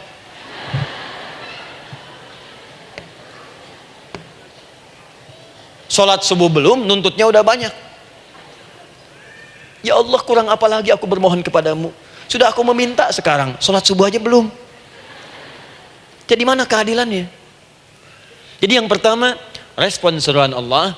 Disitulah Allah pun akan cepat merespon apa yang kita kemudian butuhkan. Jadi yang pertama lewat sholat ya Bu ya. Ingat sholat. Dan sholat itu tadi dari 4 posisi saya ajarkan yang pertama saja satu. Supaya nggak terlampau panjang ya. Berdiri Bu. Saya ajarkan satu. Setiap ibu dalam keadaan berdiri dan membaca Al-Fatihah. Pada kalimat Iyyaka na'budu wa iyyaka nasta'in. Ingat pada kalimat Iyyaka na'budu wa iyyaka nasta'in. Maka sertakanlah di hati kita apa persoalan yang dirasakan untuk bermohon kepada Allah. Saya ajarkan cepat. Kalau ibu mau belajar lebih detail, ikuti kajian kami di fikih solat, sifat solat Nabi Sallallahu Alaihi Wasallam. Nanti saya terangkan semua dalilnya, insya Allah sepanjang yang saya ketahui. Baik, dasarnya ini, dasarnya Quran surah ketiga ayat 38 sampai 39 dan dikuatkan nanti di hadis qudsi. Ibu kenal Nabi Zakaria? Ya kenal ya. Ya selamat lah Bu. Alhamdulillah. Episode ke-15 kenal Nabi Zakaria, luar biasa. Alhamdulillah. Nabi Zakaria punya persoalan, sudah berumah tangga, belum ada keturunan, fisiknya sudah letih, rambutnya sudah memutih, dan mohon maaf istrinya divonis monopos dan mandul secara medis klinis. Apa yang beliau kerjakan? Sholat. Dalam sholatnya bermohon kepada Allah. Perhatikan permohonannya. Qala rabbi habli min ladunka dzurriyyatan thayyibah. Ya hunalika da'a Zakaria rabbah qala rabbi habli min ladunka dzurriyyatan thayyibah innaka sami'ud du'a. Ya Allah, aku bermohon kepadamu, anugerahkan aku keturunan. Semua mengatakan aku nggak mungkin punya keturunan. Hanya Engkau yang tidak punya batas dalam pemberian. Engkau pasti mendengar doa saya. Kalau pada yang maha mendengar tidak mengabulkan juga, lantas kepada siapa lagi aku mesti memohon? Doa ini dipanjatkan oleh beliau dalam keadaan sholat, sedang berdiri dalam sholatnya. Jadi ibu maaf ya, tolong jangan salah berpikir, semua nabi dan rasul, orang soleh sebelumnya itu sholat. Cuma kita lebih sempurna gerakan dan jumlahnya, sempurna. Orang dulu sholat. Nabi Musa sholat, Quran surah 20 ayat 14. Nabi Isa sholat, Quran surah 19 ayat 31 sampai 33. Nabi Ismail sholat, Quran surah 19 ayat ke-55. Semua sholat. Sholat. Nabi Zakaria saat punya masalah, sholat. Dalam berdirinya minta dalam sholatnya. Dari mana Ustadz taunya beliau minta dalam berdiri dalam sholat? Ayat 39 ya baca. Quran surah ketiga ayat 39. Fanadatul malaika, maka doanya itu dijawab oleh Allah. Datang malaikat menyampaikan jawaban. Wa huwa qaimun yusalli fil mihrab. Sedangkan beliau masih berdiri dalam sholatnya di mihrab. Masih berdiri dalam sholat. Sholat. Di dalam sholat itu minta. Makanya semua bacaan sholat itu permintaan isinya. Dan dikabulkan oleh Allah. Anallaha yubashshiruka bi Yahya. Allah kasih kabar gembira, engkau akan punya anak, langsung namanya dari Allah Yahya. Artinya hidup, yang mustahil menurut manusia. Lahir dari rahim seorang perempuan yang divonis monopos dan mandul menurut medis, kata Allah tidak ada yang mustahil bagiku. Lahir dan hidup dia, Yahya. Kapan terjadinya? Sedang sholat. Kapan saat sholatnya? Berdiri. Nah, yang paling menarik, Bu, umatnya Nabi Muhammad SAW ditunggu oleh Allah 5 kali dalam sehari, dan dimintakan sebelum sholat untuk menyiapkan permohonannya. Maka turunlah Quran surah kedua ayat ke-45. Ibu lihat ayatnya. Wasta'inu bis-sabri was-shalah. Bahkan ditegaskan lagi di Quran surah kedua ayat 153, paling kanan sebelah bawah. Ya ayyuhalladzina amanu ista'inu bis-sabri was-shalah. Yang pertama, nggak pakai panggilan iman. Wasta'inu, kata Allah, hei, kalau kamu punya masalah, jangan mengeluh, jangan berkeluh kesah, jangan terlampau banyak gelisah, cepat siapkan dirimu untuk menunaikan sholat. Siapkan permohonanmu, minta kepada aku lewat sholat. Kalau belum yakin, disebutkan imannya. Ya ayyuhalladzina amanu, hei orang-orang yang masih merasa punya iman, katanya punya iman. Jadi kalau ibu nggak mau minta lewat sholat, dipertanyakan imannya. Kamu punya iman nggak? Kata Allah. Yakin nggak dengan saya? Kalau punya masalah jangan mengeluh. Datang pada saya minta. Lewat sholat, saya panggil sholat minta. Kalau masih merasa punya iman. Tuh, iman kita tuh dipertaruhkan di situ. Nah sekarang, saya berikan rumus bahasanya. Allah memanggil kita dengan bentuk jama, perintah jama. Wasta'inu. Wasta'inu. Itu bentuk perintah. Wasta'inu, bentuk perintah.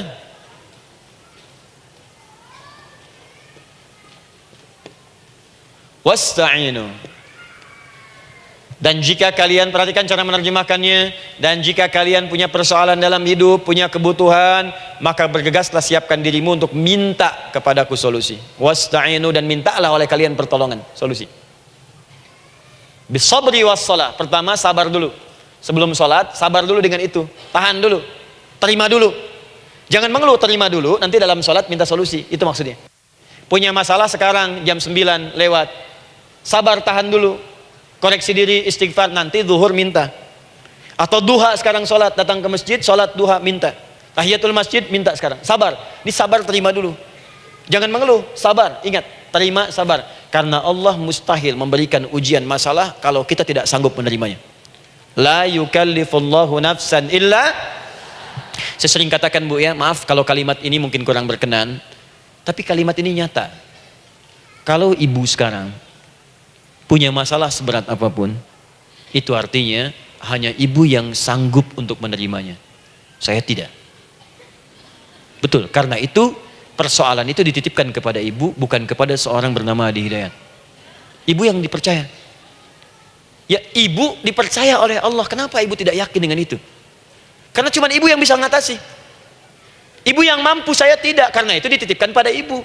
Kaidahnya la yukallifullahu nafsan illa wus'aha. Allah nggak akan berikan beban, ujian, masalah kalau dia nggak mampu. Artinya kalau saya nggak mampu, saya nggak dikasih. Ibu mampu, ibu diberi. Jangan mengeluh. Kenapa mesti saya, ya Allah? Kamu mampu. Ya Allah, why me? Why not? Kamu yang bisa. Nah sekarang, wassalah, setelah terima itu, tapi juga jangan terlampau kepedean. Memang cuma saya yang mampu ya, bikin status. Kemudian sholat, kita akan katakan, ya Allah, Engkau perintahkan saya untuk minta tolong. Sekarang saya akan minta kepadamu. Lalu kita katakan, maaf ya, ya Allah, saya sekarang punya masalah, saya ingin bermohon kepadamu, saya ingin minta kepadamu, ya Allah, saya mohon, ya Allah. Maaf Bu ya, maaf ya, sebentar. Ibu kalau punya masalah sedikit atau banyak? Banyak. Yang punya masalah ibu saja atau anak juga punya masalah? kadang-kadang bukankah anak yang punya masalah ibu yang minta? Bukankah suami yang punya persoalan ibu yang bermohon? Kan? Karena itu, kalau kita ingin memohon kepada Allah dengan persoalan yang kompleks mewakili yang banyak, maka pertama kalimatnya diawali dengan huruf na. Berarti kami, kita, semua. Jelas ya? Nah, ibu ingin robah kalimatnya minta tolong. Kata Allah, minta kepadaku pertolongan. Wasta'inu. Ibu ingin robah menjadi bentuk permintaan. Rubah kalimatnya menjadi nasta'in. Nasta'in. Nasta'in.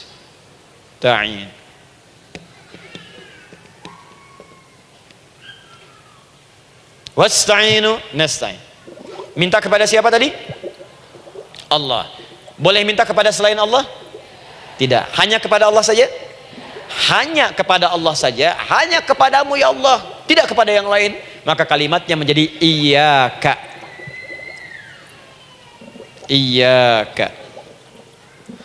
Hanya kepadamu saja ya Allah. Engkau berjanji kalau ada masalah minta aku berikan. Sekarang hanya kepadamu saja ya Allah aku bermohon. Maka kalimatnya namanya iyyaka nasta'in. Sekarang saya tanya kepada ibu, apakah dalam sholat ibu membaca kalimat iyyaka nasta'in? Tuh.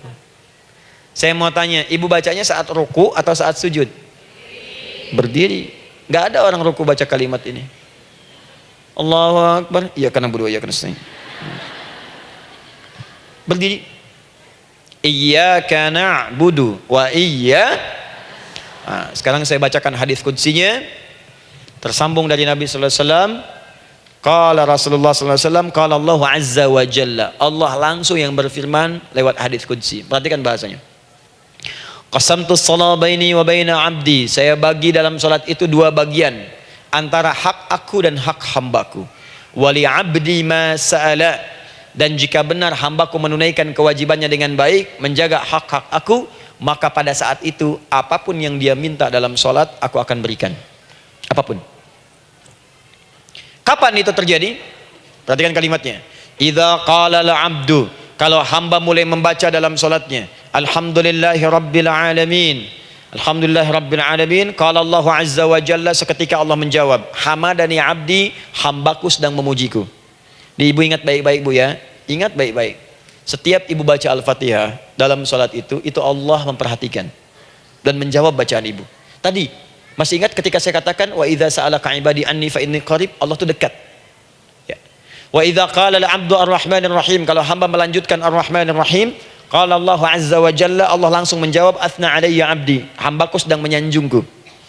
Wa idza qala al-'abdu maliki yaumiddin, ketika hamba berkata maliki yaumiddin, qala Allah azza wa jalla, Allah menjawab majjadani 'abdi, hambaku sedang mengagungkanku. Sekarang perhatikan kalimat ini. Wa idza qala al-'abdu, jika seorang hamba berkata iyyaka na'budu wa iyyaka nasta'in, ya Allah sekarang hamba salat ibadah atas perintahmu, dan hamba minta ya Allah, hamba punya masalah, hamba punya persoalan, dan kau janjikan minta dalam salat. Qala Allah azza wa jalla, Allah jawab, hadza baini wa baina 'abdi, inilah perjanjian aku dengan hambaku. Wali 'abdi, kalau hambaku benar salatnya sampai bacaan ini, masalah apapun yang dia minta sekarang aku akan kabulkan. Dalam berdiri. Cuman sayang, kadang-kadang dalam keadaan ini banyak yang tidak minta. Maka caranya saya sampaikan yang pertama, kalau ibu sudah sampai ke bacaan ini, iyyaka na'budu wa iyyaka nasta'in, sertakanlah dalam hati ibu. Gak usah dilafadzkan. Sertakan ibu punya masalah apa. Atau secara umum minta solusi. Minta. Nabi itu kalau sholat, Nabi SAW kalau sholat, itu kalau baca ayat-ayat Quran, itu seringkali berhenti Bu. Sering berhenti. Kalau dalam ayat doa, beliau berhenti, mohonkan dengan baik. Kalau ayat-ayat surga, minta supaya umatnya ke surga. Ayat-ayat neraka, mohon supaya umatnya dibebaskan dari neraka. Minta. Kesaksiannya banyak. Hudzaifah al-Yamani pernah sholat di belakang Nabi, begitu. Abdullah bin Mas'ud radhiyallahu ta'ala anhu sholat di belakang Nabi, begitu. Ubay bin Ka'ab radhiyallahu ta'ala anhu salat di belakang Nabi, begitu. Di kesaksian mereka sama semua. Makanya seringkali itu nggak sadar, enak salat dengan Nabi itu. Nyaman. Kalau baca ayat surga seakan-akan pengen cepat ke surga. Kalau baca ayat doa berdoa, jadi nggak sadar. Rakaat pertama 100 ayat aja Al-Baqarah. Ya, kadang-kadang lewat ke Ali Imran. Pernah rekornya 5 juz 4 halaman, An-Nisa ayat 176 baru berhenti. Ya walaupun besoknya nggak pada ikutan lagi. Ya, karena merasa ini kapan rukunya gitu, sekarang atau nanti, sekarang atau nanti. Tapi enak. Nah, saya ajarkan satu hal, kalau kita sampai pada bacaan Al-Fatihah tadi, jeda sejenak Bu, rasakan itu, minta. Minta. Setelah itu, Allah ajarkan satu lafaz, kalau lafaz ini benar dibacakan oleh ibu, benar dibacakan, maka seketika doa akan dijawab. Langsung dikabulkan. Apa bacaan itu? Nanti dalam pelajaran selanjutnya kita akan bahas ya, insya Allah. Masih ada waktu? Oh ya, kalau masih kita bahas ya. Masih. Ada sesi mau jawab pertanyaan dulu, diskusi dulu, atau saya teruskan sebentar? Teruskan ya. Baik, kalau kita sampai jam 10, saya jeda sampai ke 9.45. Jadi 15 menitnya kita bisa diskusi ya. Baik. Apa lafaz yang kita bisa mohonkan? Teruskan ayatnya. Ihdinas siratal mustaqim. Ihdinas siratal mustaqim. Ihdinas siratal mustaqim. Ini Bu, nanti Ibu lihat dalam kajian tafsir yang kami sampaikan, juga dalam kajian fikih salat saya bahas dengan detail. Di sini singkat saja, singkat padat. Ihdina itu, ya Allah berikan kami hidayah, berikan kami jalan, berikan kami petunjuk, tunjukkan kami jalan yang lurus. Kalimat ihdina asalnya dari kata hidayah. Hidayah, jamaknya hudan. Ihdina, berikan kami hidayah, berikan kami hudan. Kalau tunjukkan kami jalan yang lurus, itu terjemahan Bu. Terjemahan. Kalau ibu ingin makna tafsir per huruf, per kalimat, bahkan per harokat, itu semua ada maknanya. Karena semua kalimat Quran itu mukjizat. Ihdina dari kata hidayah, hudan, berikan kami hidayah. Hidayah dalam bahasa Arab itu banyak maknanya. Bisa solusi dari semua persoalan. Bisa jalan menuju kemudahan. Bisa kesuksesan. Bisa petunjuk, banyak. Kalau dikumpulkan namanya hudan. Hudan. Makanya Al-Quran disebut hudan, karena di Quran ada semua. Solusi ada, petunjuk ada, kemudahan ada. Dzalikal kitabu la raiba fi hudal. Al-Quran hudan. Syahrul Ramadan alladzi unzila fihi al-Quran hudan linnas. Isi Quran semua hudan. Di situ ada solusi. Di situ ada petunjuk. Di situ ada kemudahan. Kalau kita ingin minta semua itu, kalimatnya dikatakan fi'il amr lit talab, permohonan dalam bentuk kalimat permintaan. Ihdina, berikan kepada kami hudan. Kalau sudah mengatakan ihdina artinya minta solusi, minta kemudahan, minta petunjuk. Jadi ketika ibu mengucapkan kalimat ihdinas siratal mustaqim, itu artinya ya Allah berikan kepada kami solusi dari masalah yang sedang saya hadapi. Berikan petunjuk dari persoalan yang sedang saya jalani. Berikan kemudahan ya Allah dari kesulitan yang tengah saya hadapi. As-siratal mustaqim, yang lurus, yang gampang. Karena jalan yang gampang itu lurus, gak berkelok Bu. Langsung ke tujuan. Saya mau ke sini jalannya belok-belok, gak langsung kan gak enak. Ibu mau ke satu undangan, jalannya belok sini, belok sini, belok sini, belok sini. Kelokan 9, kelokan 7, kelokan 8. Ya. Kan rasanya berliku. Ibu ingin mendapatkan solusi tapi dilempar-lempar, ke sini dulu berkelok, sini dulu, sini dulu, sini dulu. Kenapa nggak ibu lurus dapatkan langsung? Dalam bahasa Arab, apalagi kalimat yang fasih, mendapatkan sesuatu dengan gampang, dengan mudah, as-siratal mustaqim, lurus ke tujuan, cepat, mudah. Apalagi ke surga nanti, tunjukkan kami jalan yang lurus, yang benar, hak dari Allah dan mudah didapatkan. Itu maksudnya. Ini bukan sekedar tunjukkan jalan yang lurus, solusi yang mudah, yang gampang, yang cepat. Paham di sini ya? Seperti orang-orang dulu mendapatkannya. Siratal ladzina an'amta 'alaihim.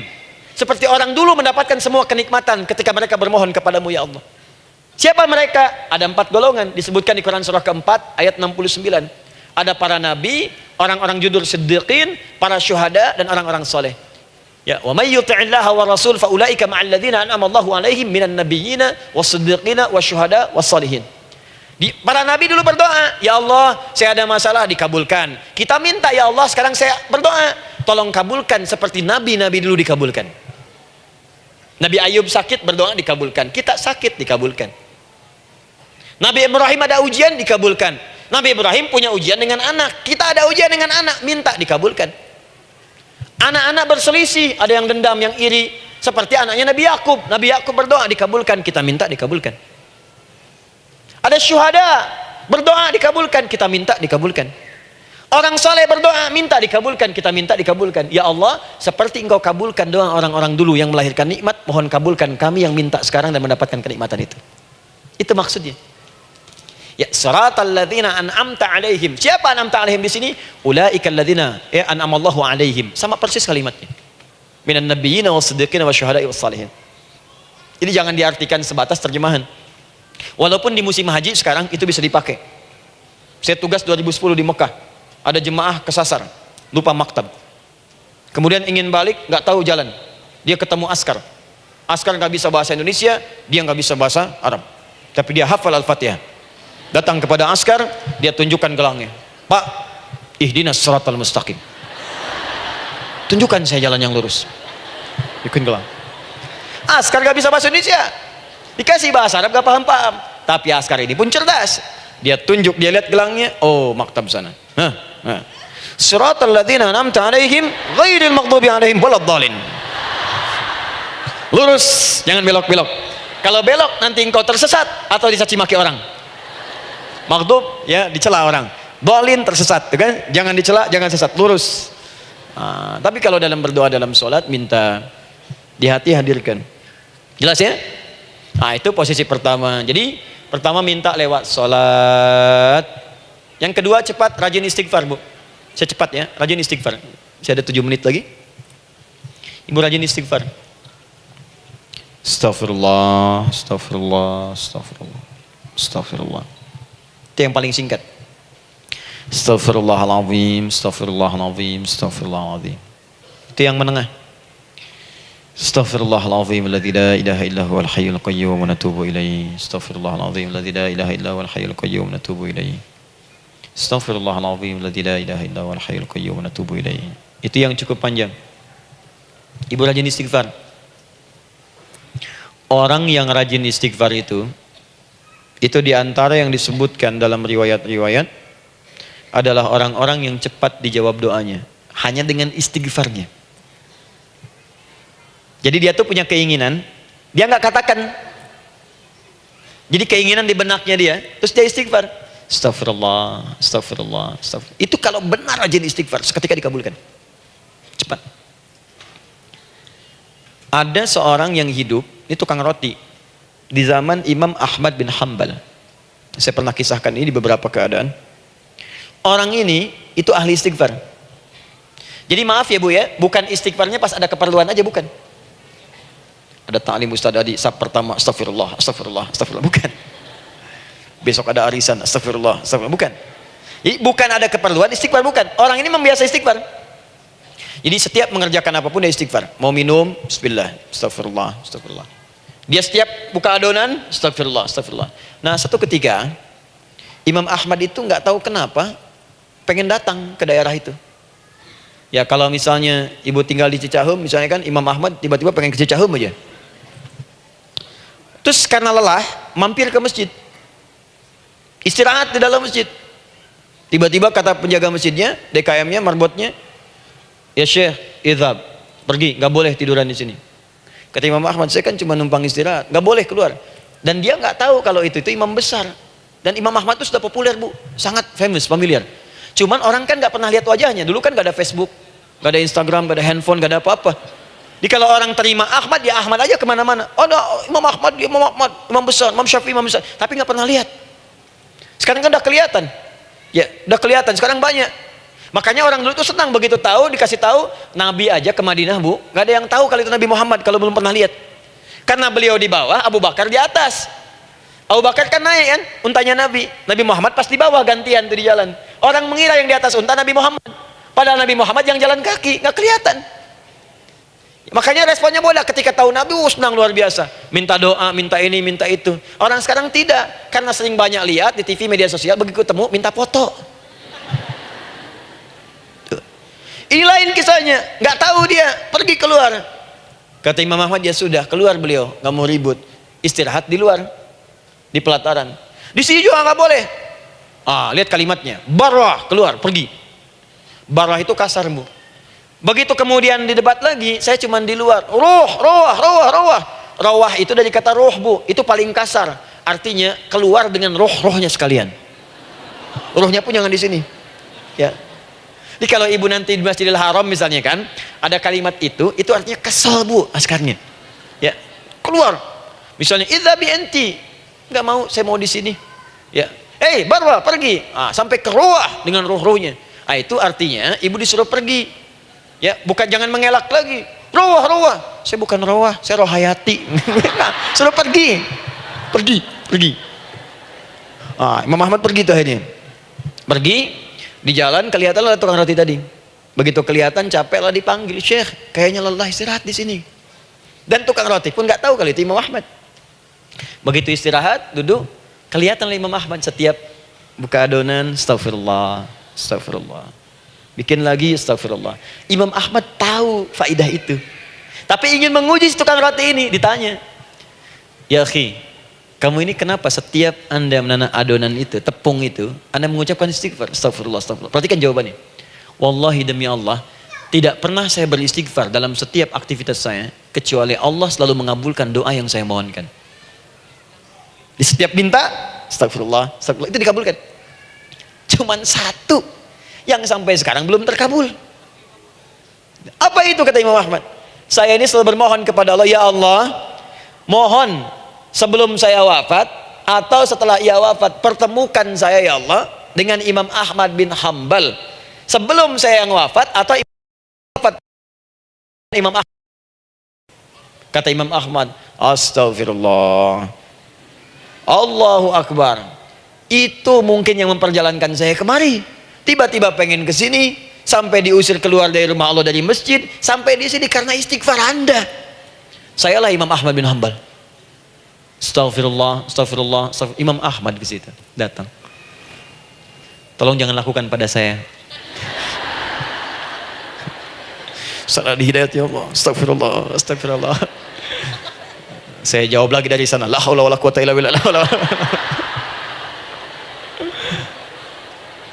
Ini istighfar. Nah, kapan istighfar yang baik? Istighfar yang baik dilakukan setelah tahajud sebelum fajar. Saya ulang ya. Setelah tahajud sebelum fajar. Dalilnya Quran surah ke-51 ayat 18. Baca dari ayat 15 sampai 18-nya. Jadi ibu kalau mau seperti itu, rajin tahajud dulu bu. Tahajud. Setelah itu biasakan istighfar. Itu latihan dulu, itu baru latihan. Ingat ya, istighfar menjelang fajar di waktu sahar, itu baru latihan.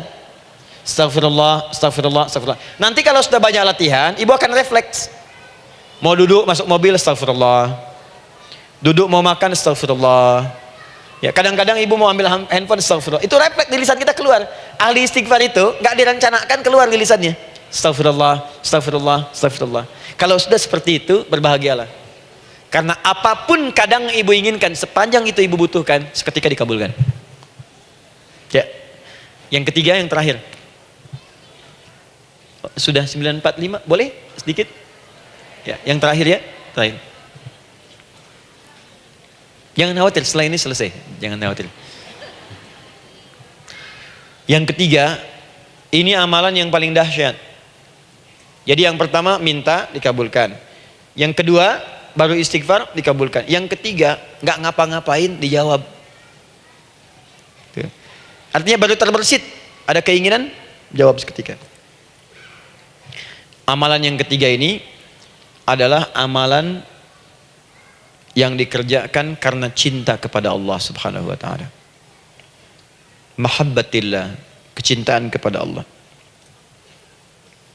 Amalan yang dikerjakan karena cinta kepada Allah Subhanahu wa taala. Amalannya mencintai Allah. Beda bu. Salat dengan cinta dibandingkan dengan salat karena memenuhi kebutuhan atau kewajiban saja, itu akan lain. Ibu kalau benar-benar mencintai Allah, maka dalam salat pun persiapannya akan beda. Saya beri contoh gini ya. Dari pakaian akan lain kata Al-Quran. Quran surah 7 ayat 31. Ya bani Adam khudhu zinatakum inda kulli masjid. Hei anak cucu Adam, kalau ada panggilan dari masjid, kenakan pakaian terindahmu.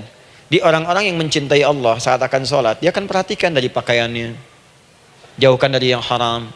Terus cari yang paling baik yang dia kenakan. Gak akan sembarangan.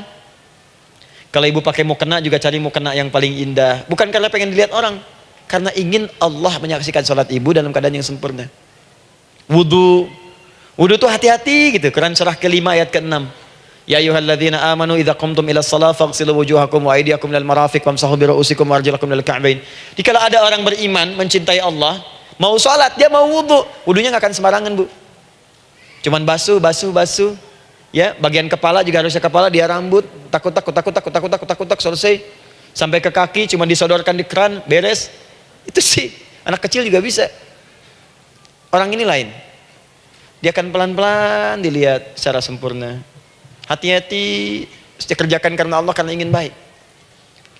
Kalau orang sholat hanya kebutuhan saja, maka yang penting dia takbir sampai salam selesai. Tapi ini tidak, dia akan pelajari bagaimana Nabi mengajarkan sholat yang benar. Bagaimana bacaan saya benar. Dia belajar ngaji supaya benar bacaan Fatihahnya. Dia belajar dengan baik supaya khusyuk di dalam sholatnya. Dia pahami satu-satu. Apa artinya Allahu Akbar, apa artinya Subhana Rabbiyal Azim, apa artinya Subhana Rabbiyal A'la, apa artinya Sami Allahu liman hamidah. Dipahami. Di begitu dia sholat baru takbir sudah paham misinya. Jika ada orang seperti ini, dia mengerjakan apa yang Allah perintahkan karena cinta dengan Allah. Dia berzakat karena ingin mencintai Allah. Dia berinfak karena cinta dengan Allah, bukan karena uangnya. Pokoknya kalau orang cinta itu, Bu, setiap pecinta dia akan memberikan apapun pada yang dicintai. Walaupun tadi minta. Dan pecinta itu sifatnya, kalau yang dicintainya senang sesuatu, akan otomatis ikut senang. Ibu misalnya senang ya dengan pasangan sebelum menikah. Pasangan senang kucing, ibu akan terpaksa senang kucing. Ibu cinta dengan anak, semua akan diikuti apa yang diinginkan. Seperti itu, cinta itu butuh pembuktian. Karena itu sering saya katakan pada akhwat ya yang belum menikah, yang masih muda-muda belum menikah, cinta itu butuh pembuktian. Jadi jangan percaya kalau ada orang yang bicara di lisannya nggak ada buktinya. Aku akan seperti Dilan membawamu dalam motorku. Katakan padanya, aku tak butuh dengan rayuan kata-katamu. Itu hanya angin surga. Yang kubutuhkan, tuliskan namaku di buku nikah kita. Wah, catat. Itu caranya. Main ke Taman Dilan cuman boncengan, seakan dunia milik berdua, yang lain nggak ada. Gombal. Udah ya? Jelas? Jadi amalan yang ketiga ini kerjakan karena Allah. Saya mau contohkan satu. Ibu pernah dengar Imam Malik bin Anas? Pernah ya? Gurunya Al-Imam Asy-Syafi'i, Imam Malik bin Anas, lahir di kisaran tahun 94-95 Hijrah. Siap Kang Dan?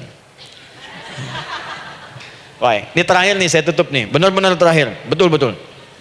10 menit lagi kalau ada nanti tanya jawab sedikit. Imam Malik ini, Bu, itu Masya Allah, saking cinta pada Allah dan Rasul, itu tidak pernah, jangankan sholat, dalam beliau memberikan fatwa pun akan mencari pakaian yang paling bagus, paling indah. Dan beliau menjaga adab dalam menyampaikan kalimat Nabi pun itu luar biasa. Sampai satu kali pernah pakai jubah bagus, indah, ada lebah menyengat di kepalanya, sedang menyampaikan hadis, saking hormatnya terhadap hadis Nabi, lebah itu dibiarkan menyengatnya. Nggak mau memutus kalimat Nabi, hadis Nabi, hanya untuk mengusir lebah, dibiarkan sampai tersengat. Apa yang Allah berikan kepada beliau? Allahu Akbar. Satu kali, singkat, berdiskusi dengan muridnya Al-Imam Asy-Syafi'i. Kata Al-Imam Asy-Syafi'i, ya guru, setahu saya rizki itu dicari dulu, baru dikasih. Imam Malik lebih tinggi ilmunya pada saat itu. Beliau tahu ada 8 jenis rizki. Ya Syafi'i, ada rizki yang tidak perlu dicari, Allah berikan. Wah, berdebat tuh sampai berpisah. Setelah itu secara singkat Imam Asy-Syafi'i lewat di kebun anggur sedang panen anggur besar. Tiba-tiba tergerak untuk membantu, datang ke situ bantu. Begitu selesai dikasih hadiah anggur banyak, besar-besar, indah, enak, gitu kan? Ketika diberi itu langsung senang beliau. Bukan karena anggurnya, karena merasa pendapatnya benar. Jadi begitu bekerja baru dapat. Dibawalah anggur ini diberikan pada gurunya. Perhatikan adabnya terhadap guru. Jadi kalau ibu adabnya bagus pada guru, keberkahan dapat, ilmunya pun menghunjam di jiwa. Imam Syafi'i nggak merasa benar, tapi memberikan sebuah jawaban dengan adab. Guru, tadi itu ada panen anggur, saya mencoba membantu. Begitu saya bantu dikasih anggur, dikencangkan kalimatnya. Begitu saya bantu dikasih. Dibantu dulu baru dikasih. Kalau saya nggak bantu, saya nggak dikasih. Apa jawab Imam Malik? Imam Malik tersenyum, tertawa. Tabassama dhahika. Masya Allah, Syafi'i, bahasa kita. Tadi itu saya keluar mau ngajar, siang-siang terik begini saya kepikiran, ya Allah, kalau makan anggur yang enak-enak, enak banget sekarang ini. Ada anggur sekarang. Tuh.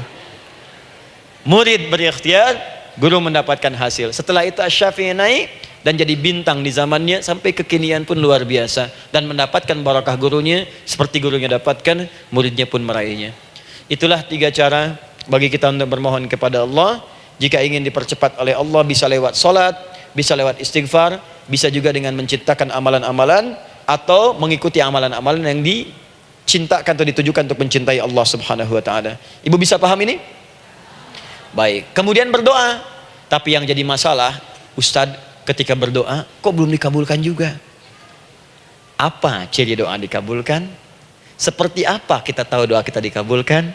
Itu mungkin kita bahas di episode yang berbeda insyaallah.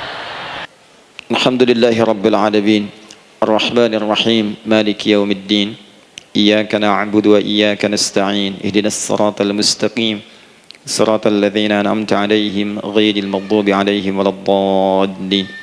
Allahumma nahmaduka hamdan syakirin, hamdan na'imin, hamdan yuwafi ni'amahu wa yukafi'u mazidah. Ya Rabbana lakal hamdu wa lakal syukru kama yanbaghi li jalali wajhikal karim wa li 'azimi sultanik.